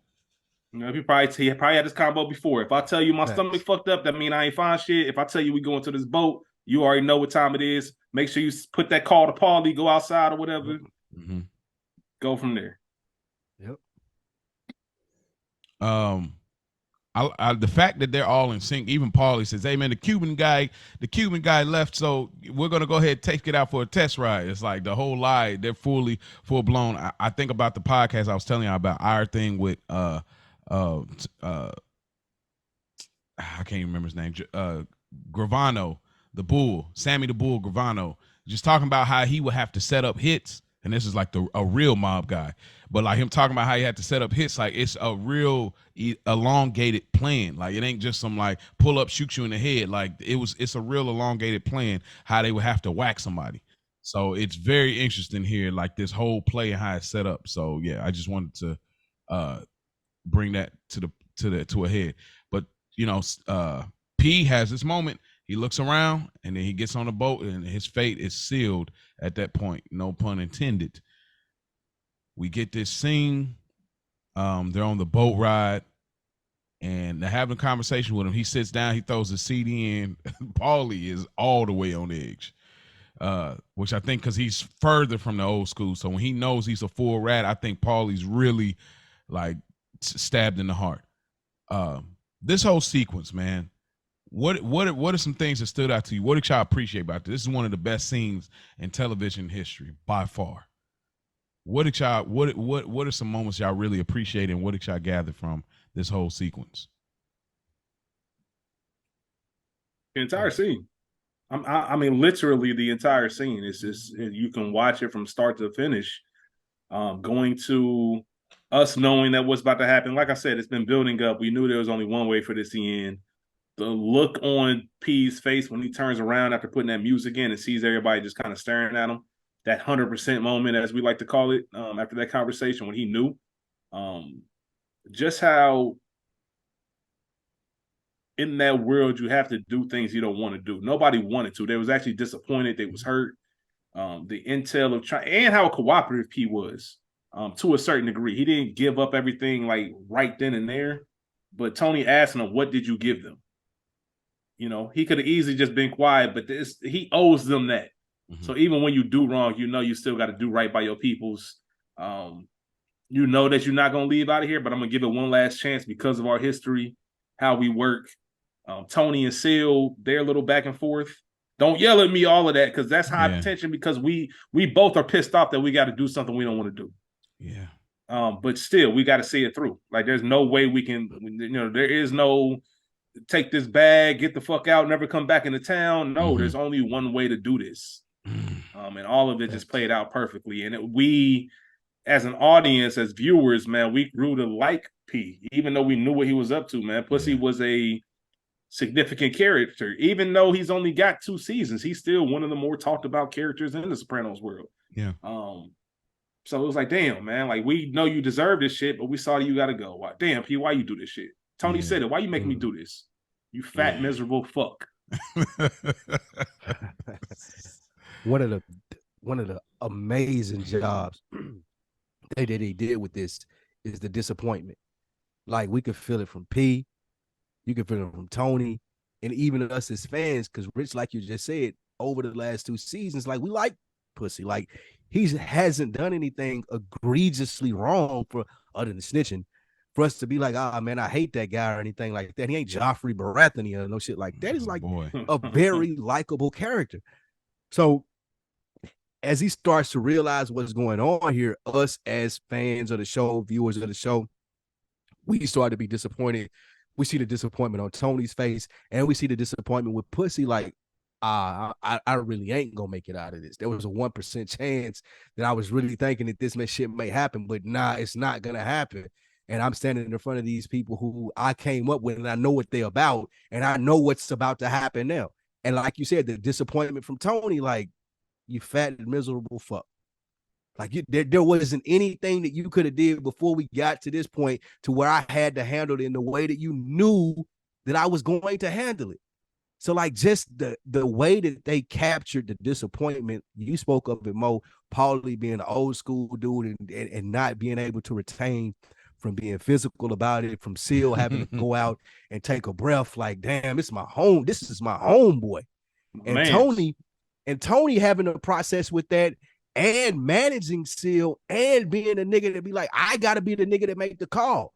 So he's dealing with all that on top of it, just the overall disappointment from the scene and just Tony processing it and Pussy pleading as far as, hey, give me another chance or whatever it may be. It was all great. Great TV scene, like you said, Mo. And the disappointment was the biggest thing that stuck out for me. I want to throw one more thing onto that. Shameless plug. Shout out to y'all. Another Week in the Books. Check out that podcast. When I was on as a guest on y'all show, the topic was reputation.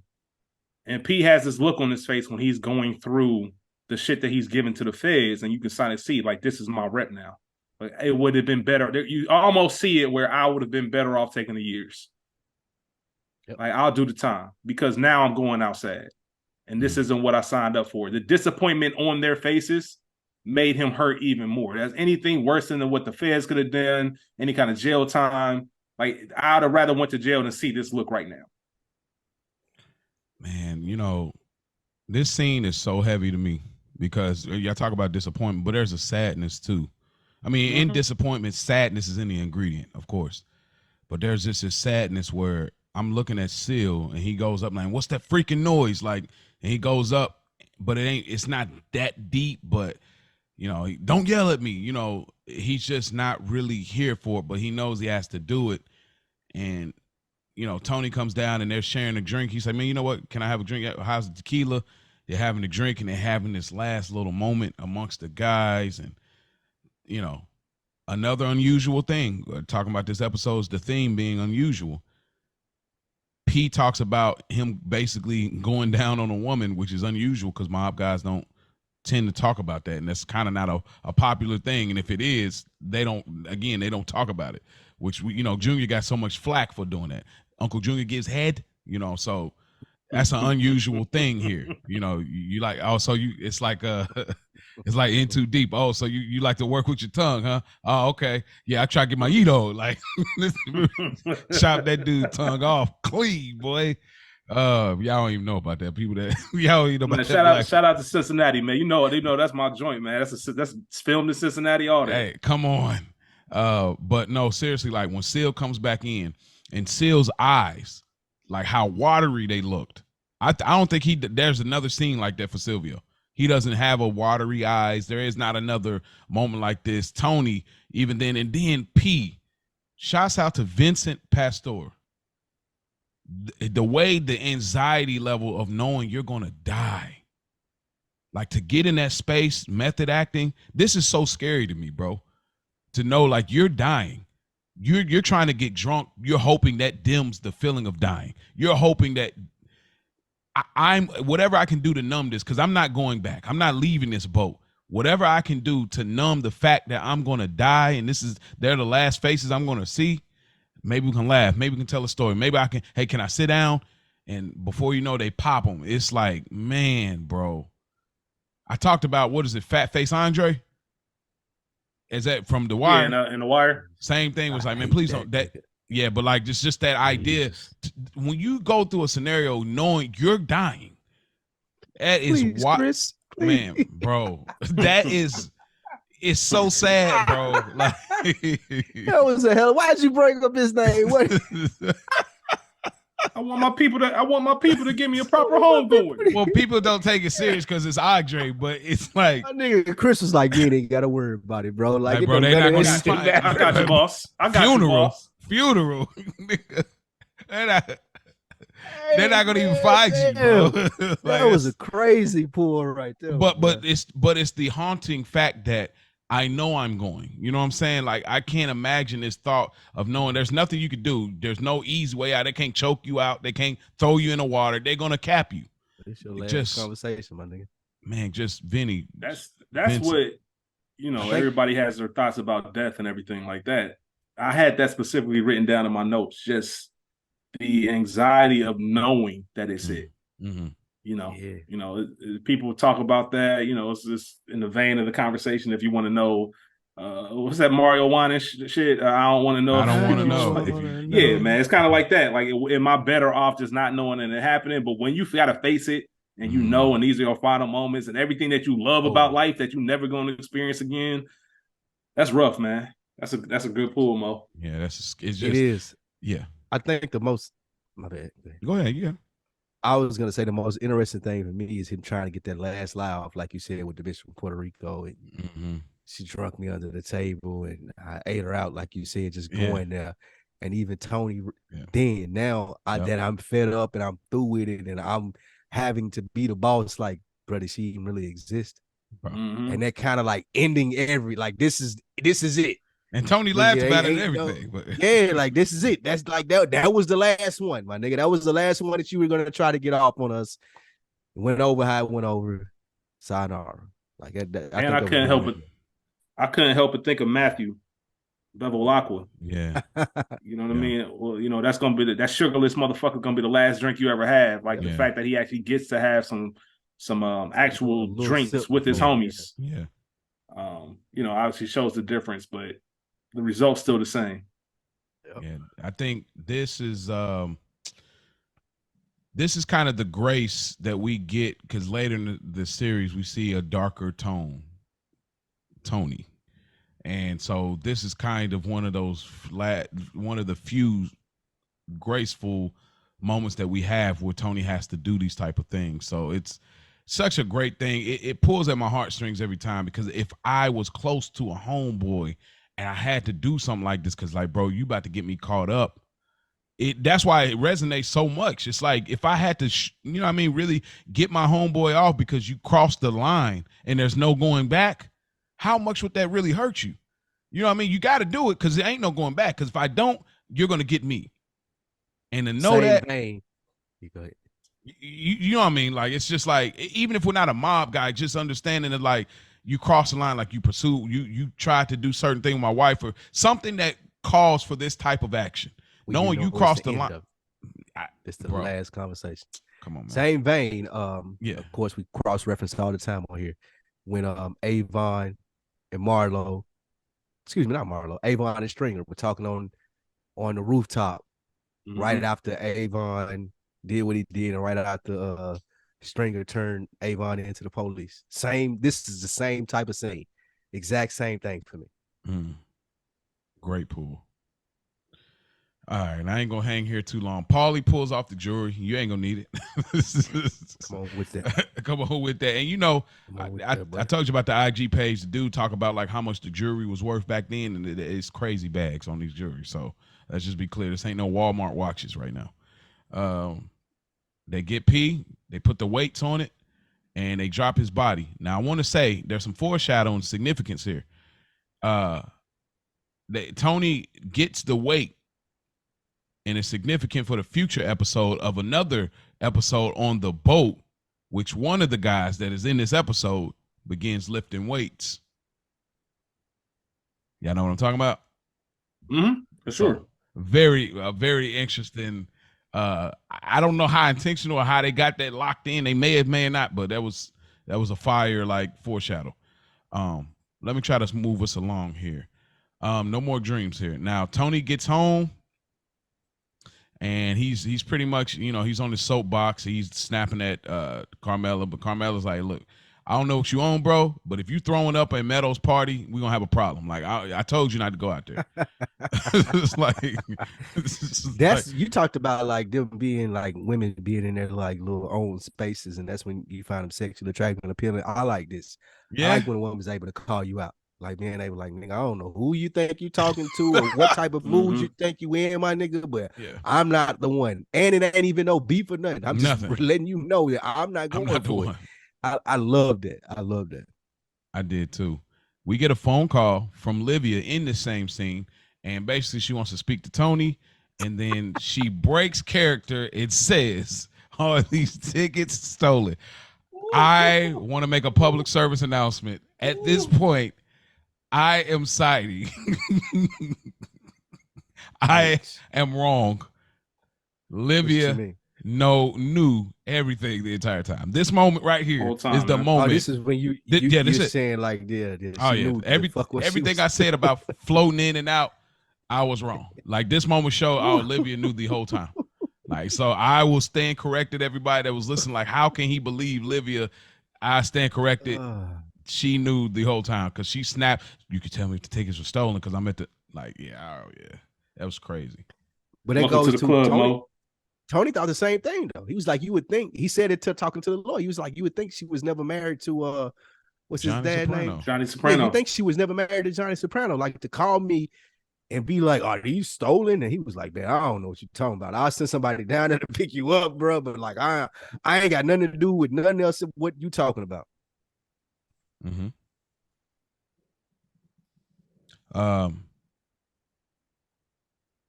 Tony is arrested and in front of Meadow, and Meadow said, my graduation is tomorrow. and he gets arrested basically, and the cops is mad on it. Like they say, hey, we got a arrest warrant to check your house and your car, and it's like, oh, hold on, where's my lawyer? Nah, we already got your 33 passes about your whip, bro. Like out the suburban, like they was on it. Like nigga, we already got you. We just trying to see how many years we can tack on. What did y'all get from that scene, and even the obviously the Meadow scene? Because I don't understand where Meadow stands. She's so confusing to me. She just did that for her friends. Yeah, in my opinion, she did what? Just an act. She just did that act for her friends. Because later, when her mom came up to talk to her after she had been ducked off for a couple of days, like she was like, "Bro, I know what this is, and if they don't fuck with me because of the things that happened, then I don't fuck with them. They're not my real friends." Like I think she just put that act on, and because she feel like that's what she has to do. But secretly, not even secretly. I think she knows. And as she starts to develop more as a character and we see more of her, like she's not really worried about the people who judge her for Tony Soprano being her dad. Like it don't really matter to her. Yeah, and I think there's a. Go ahead, Mo. No, go ahead. No, that's just I was gonna say I think there's a piece that also she was worried that there might be a chance that you aren't out in time or whatever the case may be to see my graduation tomorrow. I only get one of these. So that piece, but the only thing I take away from this and away from this scene, other than the obvious, is how much of a pleasure it is to live in a nice neighborhood, to where you don't have to lock your car, and the feds can just come in and just search your shit without you even knowing they out there. Yeah. You know what I mean? I'm always locked though. Yeah, it was unlocked. Like, why would Tony? As someone who's been to that neighborhood and been to that house, that car was not locked. Hey, you ain't got to flex on us though, man. You're flexing. Yeah. You ain't got to flex. I'm trying to get out there for my birthday next year. Don't flex on me. We already searched it. We found him. It's cool, bro. That's crazy. Yeah, that's a bullshit, man. I'm trying to go to all of the spots in Jersey. I'm gonna be all the way real with y'all. Like I'm trying to hit all of the tour. Like, they got a tour. For yeah. I saw the soccer field. Like when you go there. You saw the soccer. Yeah, when you go to Jersey, the school where the girls play soccer in season 1. Yeah, that was right. That's not far away from the Soprano house. Satchery House is a parking lot now. Yeah, I don't think Bada Bing is there anymore, and I think the house is there. Satin Dogs. The people that own that house, I think they'll let you take tours, or up until a certain point they were letting you take tours of the house and walk around and shit like that. Man, bro, I'm not sure if that's still open. I'd be so jealous. I'm getting to it though, y'all. But we'll figure out something. But real quickly, Tony, they get Tony. He goes in there and he's just snapping. He's snapping old dude. He's like, y'all ain't getting no more platters, bro. Like that, it's over. You cut off. You cut off. You know. You ain't get no more lunch meat, nigga. Yeah, no more of that deli. No bro. more lunch meat platters for you, brother. No soup for you. That sale is wild though. Like, it really was, bro. Satellite office that was, bro. But that's a nuts. Dog. That sale is nuts. They had a yard fence. That's a sale, bro. No bars. A yard fence. That's crazy. Yeah, that was nuts. Man. I love Tony's reaction, man, because they really trying to play him. Like Tony Soprano, weak in the knees. Tony looking at them, man. I got food poisoning, man. You think this bothered me? You fucking bullshit, right, bro? Yeah, I'll be out of here in an hour. Fuck out of here, bro. I just murdered my friend. You think I'm scared of this, bro? You think I care about this bullshit? Yeah. Okay. I'm gonna try to move us here through pretty quickly because I want to kind of get to some awards and then like kind of the season award thing. But Tony meets with the lawyer and basically he's going off and the lawyer's like, bro, it's pretty cool. Chill out, bro. Y'all get anything from that? No, I just even before he met with the lawyer, I love the scene. I kept alluding to it throughout the episode when Carmela went in there to talk. I think this is before the lawyer scene, right? When Carmela went in there to talk to Meadow. Mm-hmm. I just love Meadow's response. Like, I know what this is. I ain't AJ. You got me fucked up if you think that this shit is affecting me in some sense of why I can't graduate tomorrow. I go to Columbia. I just love, like, Meadow was probably one of the strongest characters in the episode, or excuse me, in the series. Okay. And just how just she displays it. Like, I know what this is. I know what this is about, and I know how to play it. Like, she absolutely one of my favorite characters, and this scene says it for me.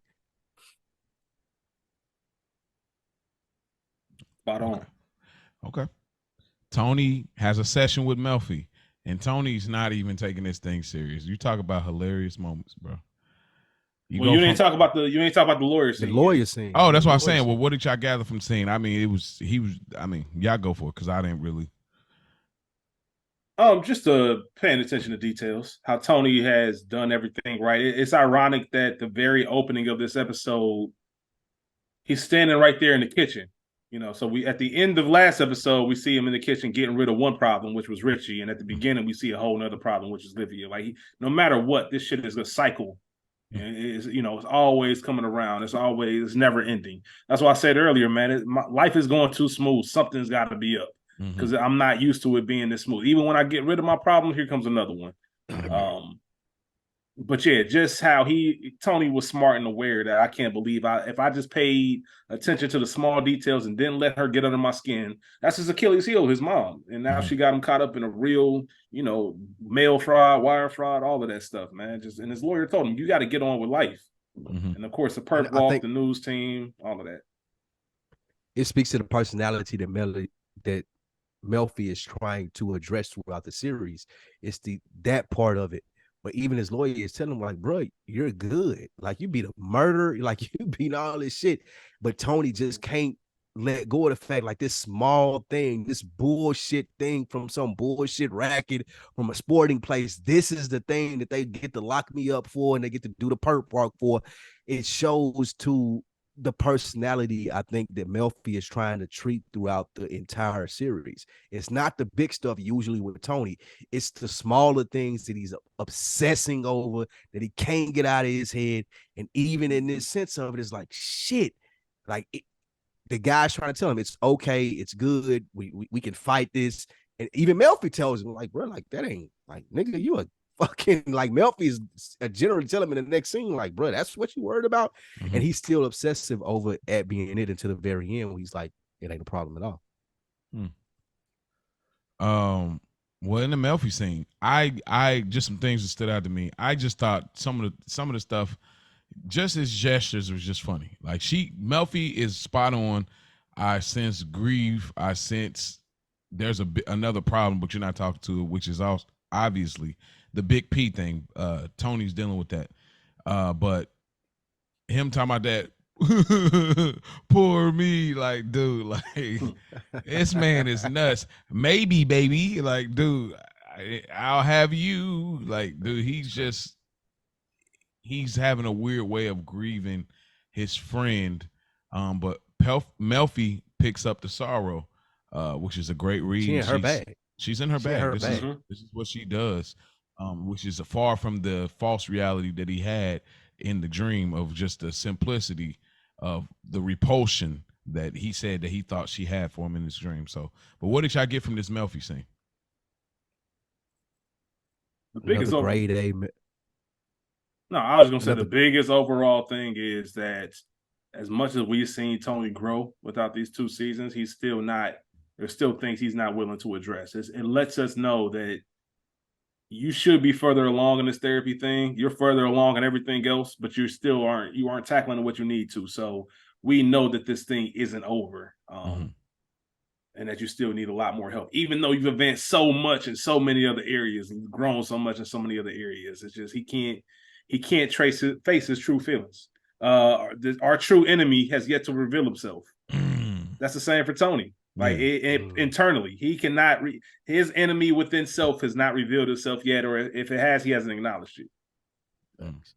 And what's his name? Elliot? Is that her therapist's name? Yeah. Yeah. The assumptions or the assessment that he makes about Tony as to he's manipulating you, he's using you, really shows its head in this scene. Because when Melfi, as we all agree, she's in her bag. She in her, like, I ain't scared of you no more. I really want to bring out what it is that you're here for. Let's talk about the mom shit. And he's like completely deflecting, because in his mind, that's not what I'm here for. I'm here for you to sharpen my sword so I can be smarter to people outside in my world. I ain't here for you to figure me out at all. And that goes to the sociopathic thought process that he has, and even taking this therapy on, that Elliot hits on throughout the series. Like, this dude is not using your therapy to get better. He's using it not get better in the sense of mental health, but he's using it in the sense of I want to run my organization better. I want to be more mentally stable than the people around me. And in this episode, it was completely clear there. Like when you said, Mo, he got his feet up on the table and he doing the song thing. Like as much as you try to dig into that thing that you think it is that I need to address, I ain't going there with you at all because that's not what I'm here for. Mm-hmm. Great pool. Both of y'all. Great pool. Yeah. Then we get to the graduation / party. Meadow is graduating and they got the cameras out and she does her thing. It's very interesting because I don't quite recall AJ getting the same kind of love at all, but maybe we'll see when we get back to the series. Graduated. I don't even, whatever happened there. But Meadow did it. Chris is about to get made. Uncle Junior pulls up, even though he wasn't supposed to be there, showing support for Meadow. So I think it speaks to their relationship. I love that. Davey is there as well.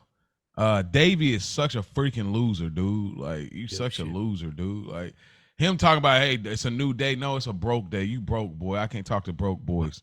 Like, keep it pushing. No, wait. I want to know, did you guys pick up that he's saying that he's willing to testify about those airline tickets? Who? I didn't even pick that up. Who said this? That up? He said something specifically about those airline tickets in the interaction with Tony while they're getting the coffee. He said, "Oh, I'm going to go work on a ranch. You know, I'm from New Mexico." But he had this kind of little sly look at Tony like, "Yeah, but nigga, the feds didn't hit me up about these airline tickets, and I'm definitely going to testify if they ask me to." Like there was a moment there, and he was like, "All right, you take care of yourself." Once Tony realized what he was trying to say to him. Because Davey had, and the reason that I even got there is Davey had way more swag than he had at any other point in this season once he had lost. It seemed like he had been approached with someone to be like, this is how you get back at it. Mm-hmm. And he kind of dropped that little bit on right there at Tony, and Tony was like, bitch, they got you. Mm-hmm. I'll be damned. Nobody else picked that up? I'll be damned. I just rewatched it, and you absolutely right. This is what the show does. That's great. They never hit you over the head with it, but they put it there. If you get it, you get it. If you don't, you don't. That was a very obvious, subtle, bro. And Tony picked up on it real quick. He mentioned that the airlines are running specials to Nevada. You should fly. Why don't you come out? And what makes this scene so beautiful? What makes this scene so beautiful is in this very same breath, right before that, Tony calls. He mentions that him and his wife split up, and he calls Davy's wife by the wrong name. The wrong name. To emphasize that I don't even know you or fuck with you like that. Know you or fuck with you. So for David to turn around and tell that man to fly out to Vegas and come to my ranch, he wants him to use one of them airline tickets to get him caught up. Spike, that's the best pool I think since we've been doing the show, bro. I didn't pick that up in all the times I watched Sopranos. That's insane. He was definitely hitting that, like, this bro. I'm snitching, my nigga. Like he was definitely hitting that right now. I'm snitching. I'm gonna go out here and disappear, work on this ranch, but I am snitching when they come to talk to me about it, and they possibly have already hit me up. And Tony picked up. He's like, goddamn. Yo, as somebody who prides himself on like catching everything, I never peeped that. And when I rewatched the scene, it's clear as day. He is definitely set it up. And Tony, and what makes the scene great is not the fact that Davey is doing it. It's that Tony instantly sees it. He sees the play and say, take care of yourself, Davey. I'm out. Take care of yourself. Have a safe drive. Like, come on. Yeah. That was incredible. That's a great pull. I almost just started like it was just like a nudge, like, but now you're saying it's like, okay, snitching. Obviously there's a little bit more. Yeah, it's like most shit you got. And again, I ain't gonna spoil it as to what happened to him, but that's why they had to do what they did to him, so you wouldn't have any more loose ends from that.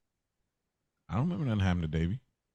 Yo, my respect level for my Tony Sopranos respect level is almost always high, but him to be able to see that read in real time right then and there and put that together, still incredible. Incredible, because it went over my head a million times. I don't watch Sopranos, I don't know how many times, and never picked up on that. Yeah, and I never did. I thought it was just Davey trying to save face on some, like, you know what I mean? Like, I'm still with the big dogs, bro. You a loser. Like, That's what made me pick up on it was his swag. Like, why the fuck is he like so confident? Like someone then gave him a battery and put it in his back. That's what it is. Like, I got this snitching card, my nigga. I know these plane tickets gonna mean something. Yeah, that shit is crazy. I'm so glad we ain't got to see that. Because what really threw me off is at the end of this episode in the montage, they have one of Davey leaving the hotel with his shit packed and ready to go. And in my head, I'm like, Davey's not even important enough, minus the bust out episode. It's not even important enough to put in an ending montage. Like, what's the meaning of that? Why did they do that? And that fucking Spike, man. That shit's crazy, bro. Yeah, he tried it. You tried it. I thought I had it. I didn't have it. You know what I mean? Like, yeah, but we get like a montage of that Davey. We get Barone Sanitation. They're dumping trash. I don't know. Are they supposed to make us believe that maybe Richie is in that trash? Is that what we're supposed to believe? Maybe like his cut up pieces are in that trash and they're dumping it. I think they're just wrapping that up, and I think this montage is more so just about wrapping shit up. Because you had the beginning of it with Pussy's wife being like, this, I know he's supposed to be here. And that leading into the like, well, where's Pussy at? And you know that happened. And then just with the Barone shit, like that's done, that's behind him. Again, I think this was a great episode in the end, in the sense of showing that these things in this montage, like Tony is moving past it. I'm now moving into the big boss level. I'm now moving into the New Yorks and all of these people that he'll be dealing with in seasons 3, 4, and 5, and not dealing with the local low level, quote unquote bullshit with Junior and all of this shit. Like, I'm a big dog now. I think this montage was really great at showing that, like, even with the stock shit, all of that closing down and where it's going in the next season or the next phase of mafia rackets, it's showing that Tony, like, he got something, like, he a big dog now. That's crazy, man. Yeah, absolutely. Yeah. This ending montage reminded me of The Wire. The Wire does that perfectly at the end of every season. They have an incredible montage of just things that related to the season. You know, big, small, and different. That's what I took that Barone thing for. Facts. And yeah, man, it sets us up. Like you just said, Big Dog Tony's coming. He even, you know, season 3, which is one of the best seasons of Sopranos. You know, he gets a new neighbor from New York coming. Like, the whole game is starting to change. Starting next season. Yeah, it starts expanding. This when you get the real dog mafia boss, not just some local thug from New Jersey that got a crew. Like, now in season 3, he's a boss. Yeah, respectable. Man, even with the little Jewish clip, like I think it was really dope in the sense of that.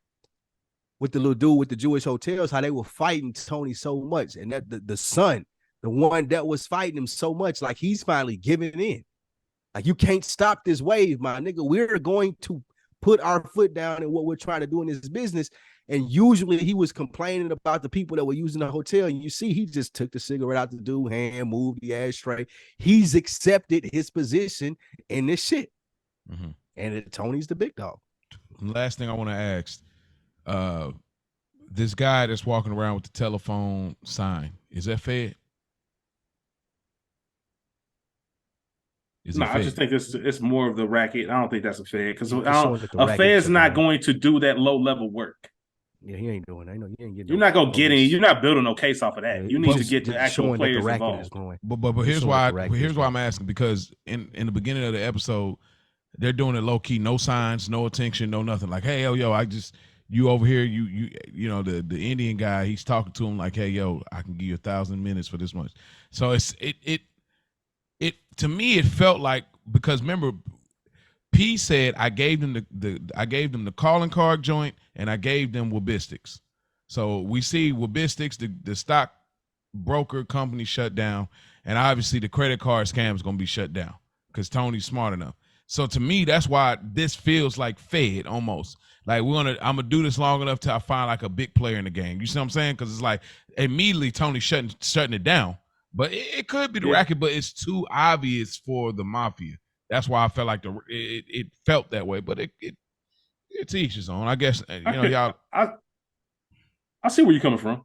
Yeah. I don't think it, but I can see it. I can see where you're coming from. Yeah, it just seemed too obvious. The mafia don't move that way. What we've led to believe based on this show.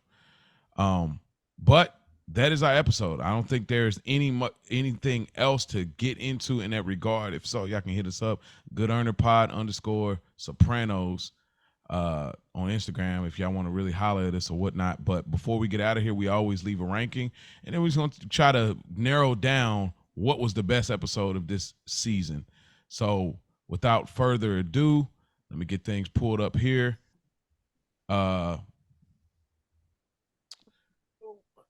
Rich. Yes, sir. What do you rank this episode?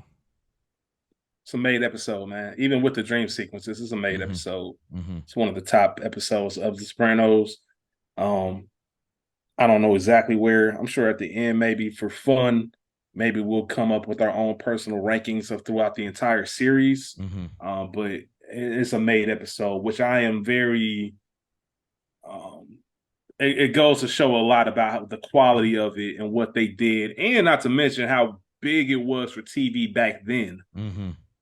As far as this kind of storytelling, because we all mentioned we don't have to dive too deep into it, but the dream sequences, man, they can really take you away for some shit. So for this to be a dream episode and to be made, in my opinion, hats off to David Chase and everybody else involved. But it's made.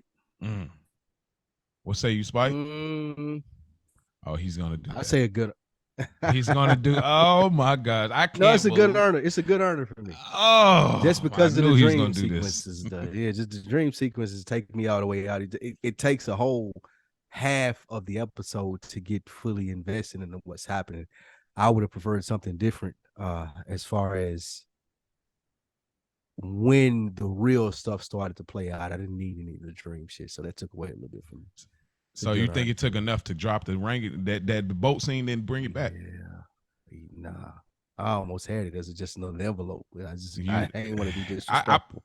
I mean, I promise you, in reality, this is a good earner. But for me, that boat scene, what that meant for television, people talk about college, but I think Funhouse, the emotional layering that's there, there's just nothing like that. There's just nothing like that in television I've seen. And it's so many layers to it. To me, that brought everything back so much. So the dream sequencing definitely takes it to a good earner. But for me, it's a made episode. I can't not be. It's probably one of the lower mades, but I got to give it made. I wouldn't feel right giving it anything else, to be honest. Rich, who gets the good earner award for this episode? I hate to do it, man. It's Tony. I know. Like I can't reinvent the wheel, man. It's Tony. Yeah, it's Tony, man. He big boss status coming up real soon. Yeah, I feel it. What about you, Spike? It's Tony. Like, for lack of not trying to be different and just pull something out of the bullshit to where it wouldn't be. It's Tony. Yeah. This is a great Tony episode, man. The way he figures it out, playing through the sickness shit, the dream sequences, even though I hate them, the way that he plays them and uses them into his decision making, it's definitely Tony as far as the made for this episode. And we're gonna go trips. It's Tony. Without a doubt. I don't even no explanation needed. Broken Balls, Rich, who get the Broken Balls award for this episode? It's PA. Once again, man, I hate to give y'all low hanging fruit, but they did this to us. They did this. Sal, man, in memorial, man, big pussy. Yeah, it all came to a head. Yeah. What about you, Spike? I try to go a couple different ways, being that I didn't want to pick Sal as far as that was easy. No disrespect to Rich's pick. Nah, yeah, that's too. Hey, I want to hear yours. Yeah, I went Artie. Artie. The little I like 4 that. minutes that he went in there. Like, y'all got my muscles fucked up, man, and this ain't the reason that the boss of the mob family is in here on the toilet farting and shitting everywhere, bro. Like, y'all got me fucked up, and even making the phone call. Like, even I didn't even want to go upstairs to talk to this nigga. I'm just over here to make out the menu for the graduation, and y'all got me in the midst of this. So he got his balls broke pause the most in this episode. Yeah, and they find out it really was still his stood fault. on his two, like you said. It still stood on his two with like admitting that the pussy said just slight diarrhea, just a little bit. Right, trying to like. I'm gonna go. That's a great point. I'm gonna go Davey, because you're a loser. You're a straight loser. You lost your wife. Ace in his pocket, You lost your money for your son to go to a real college, so now he go to community college. You're a bum. Get this guy out of here. Davey, straight up. I'm telling all y'all. Oh yeah, and you still didn't, and you couldn't even do that right. So you're a loser. You're going to move out to Vegas to go even broker, and you're gonna be on some, I don't even remember the bubble status. You know what I mean? So, and lastly, that's disrespectful to Bubbles, man. Bubbles got his life turned around. Man, forget Bubbles, man. Oh my God, you're a bum. One of my least favorite characters in the history of them. I know. I remember you told me that was wild. I hate Bubbles, nigga. I hate him. I can't. When we have a Wired Talker podcast, I can't wait to get into that nigga. He right there with McNulty and Jeffrey Baratheon for me, nigga. He is wild. Nobody is on. You got to stop doing that. He's in a tier of his own. Joffrey is different. Joffrey right there with McNulty. McNulty's there, but you putting Bubbles there is crazy to me. Rich, what is your favorite moment of this episode, man? The boat, man. It's the boat. I mean, it's just it's one of the most iconic moments in Sopranos and television history. It's just hard to overlook it. I'm trying to think if there was a moment outside of that I would pick, because that is an easy one. But honestly, that's so far ahead of everything else in the episode. Yeah, so far ahead of everything else, man. So I got to put that scene up there, man. The end of Big P. What say you, Spike? Yep. The boat is my number one. Close second for me would be going back to the Artie well. I just appreciated that whole scene. Like that whole, like it's so small in the grand scheme of things, but to Artie it was such a big deal. It wasn't my muscles, bro. Like, let me get P on the phone and let me just let me have a conversation with Tony. Like the way that it took away and added the comedic relief, like you said, Mo, to the episode that was really heavy. I just loved it. So, of course, A would be the boat for me, and then second would be Artie. And the whole scene that he had going on with trying to figure out if it was his muscles. Yeah. If I had to pick a second scene, mine would probably be the opening scene with Barb and Tony and Olivia. God, that was funny. Abusive to the style. Yeah. You are abusive to the style. Yeah, great. For me, we're going trips. Boat by far. The emotional layering, again, it still moves me emotionally watching it as a man. It's like, wow, this is deep. But if I go second, it's probably like, it's definitely the Tony and Melfi. It's the Tony and Melfi clapping, you know what I mean? Like the dogs barking sound effects, and then like Lorraine Bracco, she sold it, bro. We didn't get into it because we was over the dreams at that point. But Lorraine Bracco, she sold it like with the aggressive mode. She sold it. Like, run that back for anybody that's a Soprano fan. Watch it. She really sold the whole, like, yo, are we still on camera? You know what I mean? But I didn't mention in this episode that Chris is on the road to get made. Tony says, I'm gonna let you get your button. So that is our ranking.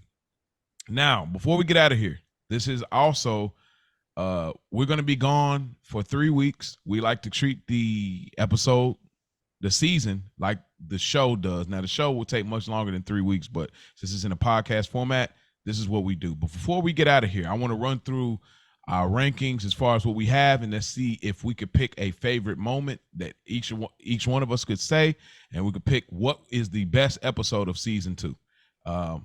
So without further ado, the first episode, guy walks into a psychiatrist's office. Just another envelope. For Spike, for me, it was a made episode. And your favorite moment, Spike, was Tony and Janice smoking, talking outside. Talking outside. and mine was Tony slow motion the Big P when he was looking at him. Episode 2, Do Not Resuscitate. That was me and Rich. Rich called it Just Another Envelope, and your favorite scene was Bobby and Junior in the office, and that joke where he was like, "What?" You know what I mean? And mine I was, I got it. And mine was Just Another Envelope for the episode as well. And my favorite moment was Janice thinking about pushing Livia down the stairs when they showed the little flash on the, the third episode. Actually, I meant to just talk about the maid episodes, but we all don't have the same maids. But third episode, Spike and me.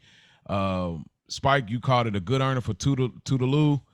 And your favorite moment was Beansy being ran over by Richie. My favorite moment. Carmela goes off on Janice about her kids. Episode 4, Commendatory. Rich says it's just another envelope. I called it a good earner. Rich's favorite moment was the carjacking with the black people. fucking niggers. Bro. and bro, that we cracked up about that for so long. He was mad as fuck, bro. Yeah, he was. And Miles was when Annalise pursued Tony, he said, "I don't shit with LA." So he actually turned her down. And then I think this is where we began to become the trifecta. Episode 5, Big Girls Don't Cry. Rich, you called it a good earner. I called it a good earner, and Spike called it just another envelope. Rich, your favorite moment was Richie and Tony in boxers when he came over to the crib. You know, the whole thing. I had better looking men in the can. Mine was the Furio action scene all in one take. And Spike, yours was Tony smoking in the car while Furio was whipping niggas. Episode 6, Happy Wanderer. Rich called it a maid episode. I called it a good earner, and Spike called it a maid episode. Rich's favorite moment was Silvio. Why now? Why now? That part of the my favorite moment of the season. Oh, so you got that already? That's your favorite moment of the season, still? I know. Yes. Okay. That was fucking it. Why now? Why now? I swear I feel like you would do this. I don't know what setting, but I feel like this is a Spike Lou, like, bro, losing it. Like, put the cheese over there. I like it. That may be why I like it so much, because I can definitely see that happening. Just lose that build up. Nigga, what the fuck are you doing? Yeah, I can see that. All right, well, we got that built in. We got that built right in it. So that's your favorite moment. My favorite moment was Junior reminiscing over Johnny, about the whole Ham situation, and then actually, I'm sorry, I stand corrected. No, I said it right. Rich has the why now part of that, and you had the Silvio throwing the cheese. Here. Like, so y'all both had the same. Up? You married fucking Poppins? I'm trying to leave the cheese on the, like, dude, like, oh, man. Oh, shit, man. Episode 7. That's my spirit animal right there, Mo. You hit that on the head. Okay, so we'll lock that in on that's your favorite moment. Episode 7, D-Girl. Rich, you called it a good earner. I called it a good earner. Spike called it a good earner. Probably the most consistent of it all. Rich, your favorite moment was Christopher Kills the Swingers movies. He kept constantly with John Favreau killing the Swingers movie the whole episode. Spike, your favorite moment was AJ caught smoking weed. You monster. What kind of monster smokes weed? That is Christian. My favorite moment was Chris takes John's advice and laughing at ha ha. Like that's up there for me, bro. That him being on coke is crazy. Episode 8, Full Leather Jacket. Rich called it a maid episode. I called it a good earner. And Spike called it just another envelope. 3 totally different. Rick's favorite moment was the jacket. My favorite moment was the shine. Hey, Chris, what's up? Before they shot at him. And Spike, your favorite moment was Carmela gets the letter written, which we kind of found out maybe she didn't. Episode 9, this was an episode where it was me and Rich. I Rich called it a good earner. I called it a made episode. This was one of the most transition. This might be the best episode to me because the way it flipped from where I started and going through it changed. So,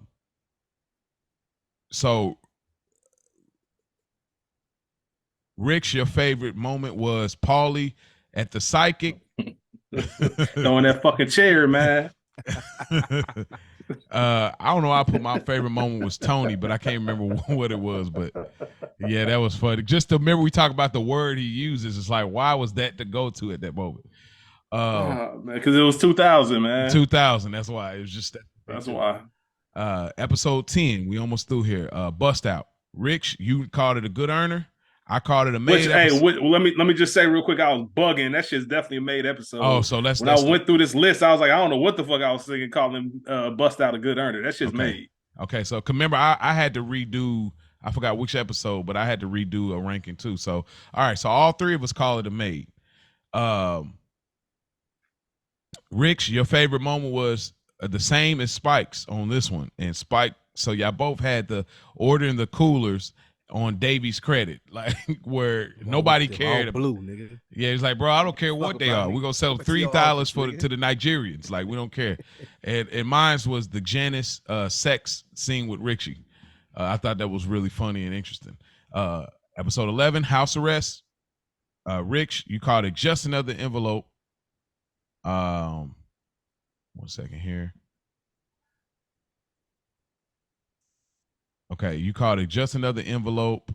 I called it just another envelope. Spike called it just another envelope. Your favorite moment this episode, Rich, was Junior's kitchen moment. You're flexing. My favorite moment was Tony tells Janice she's transformed, and she's like, you can just say I look nice. And Spike's favorite moment was Tony grabs Richie by the neck. Come on, little nigga. Bring your ass over here, nigga. Bro, I laughed about this so much. He grabbed him. Y'all talked about that for so long. But he grabbed Richie by the neck and goes off. Man, why'd I gotta ride you like this, dude? Like, yeah. But it was just another envelope, nonetheless, for all of us. Episode 12, the penultimate episode. The Knight in White Satin Armor. Rich made, Maurice made, Spike made. And Rich, your favorite moment was Richie talks to Albert Barisi, the repeat and everything. Yeah, imagine that. Yeah, man, my favorite moment. Hey, Mo. Mo. My favorite moment was when he talked to Albert Barisi. Imagine that.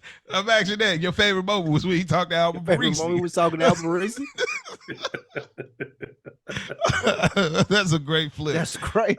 That's a great flip. Dude hit me up on Instagram. One of our main supporters. He's like, nah, that's how they really do though. Like, I was like, oh, okay.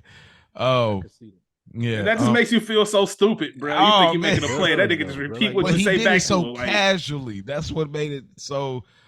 Spike, your favorite moment was Bobby when he says, I'm in awe of you. You know, awe of you, man. And mine was Junior tells Tony about Richie's kill, and I like that kind of the intimate moment where he was just like, you know what, I'm grateful to you. And then of course this episode is made for Rich, made for me, and good earner for Spike. And we've already spoke about it. Everybody said the boat. Now, Spike said already his favorite moment was the seal moment of this season. What would you say, Rich, based on these things? I know you got to pull it up as well. What was your favorite moment of this season 2? And what was the best episode to you? And you, Spike, think about the best episode as well. Favorite moment is hard, man. It's difficult. So my initial favorite moment would be Christopher Dog and Swingers. Just the way he was doing it throughout. Yeah.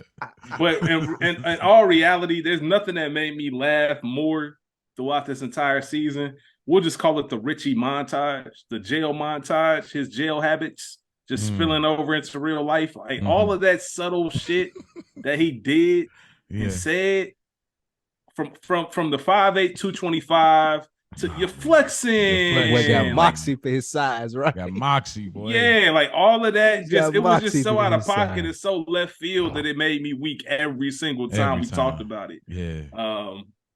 So yeah, I'm gonna have to go with that, man. Or I guess the other honorary one would be Bobby eating that motherfucking That's a good Hold on, man. That's my moment favorite there, moment. boy. That might Other be than demolishing that, bro. yeah, that's it. That's my favorite moment, man. Because we can obviously go with the boat on this episode and stuff like that. Was it Gabagool? But nah, it was what was it? Monaco. Yeah, man. Just the way he just this Damn, it's shout out to that's number 2. I can't remember Uncle Junior's name, who the actor who plays him. Man. Dominic. His name is Dominic. Bro, his level of disgust was so yes, that's epic. what made that scene. He was so disgusted, and like I said, it translates to real life. If you ever, I'm about to put this in the fridge. I can't wait to get home. I'm about to heat this up. I'm about to bash it. Like you could tell, Junior, he was looking for it, and then the pan over to the tray being fucking spotless. Yeah, bro. In the dish tray, bro. All of that combined, man, that shit was hilarious. So that's what you want with the Bobby. Yeah, I got to, man. There's not too many funnier moments than that. Yeah, I gotta go with the Chris with Jon Favreau to laugh, bro. Like the floor is tall, ha ha. Like, dude, that is comedy, but I don't see enough of that like on memes. So yeah, that's definitely mine. And lastly, Spike, Rich, what is the best episode of season 2, bro? I know what it is to me, in my opinion. What you got? The Knight in White Satin Armor, the penultimate, the one we just reviewed prior to this one. If this one had a dream montage, it could have been different. But I gotta go Knight White and Satin Armor. The way it started and the way it finished with Richie, and Richie being such a great character, hands down, it's the best episode. It's nothing to. We didn't see that twist. Like it was, to me, that's the best episode of season 2. Yeah. I'm gonna go with that too. So if I had to actually pick a top 3, it would be Knight in White Satin Armor, it would be Full Leather Jacket, and it would be Bust Out. I think the best moment, I know we picked our best moments. Yeah, best overall like scene, I think, is the boat scene that we just witnessed. But yeah, I think Knight in White Satin Armor was just that. If you remember the shock of when Janice shooting Richie.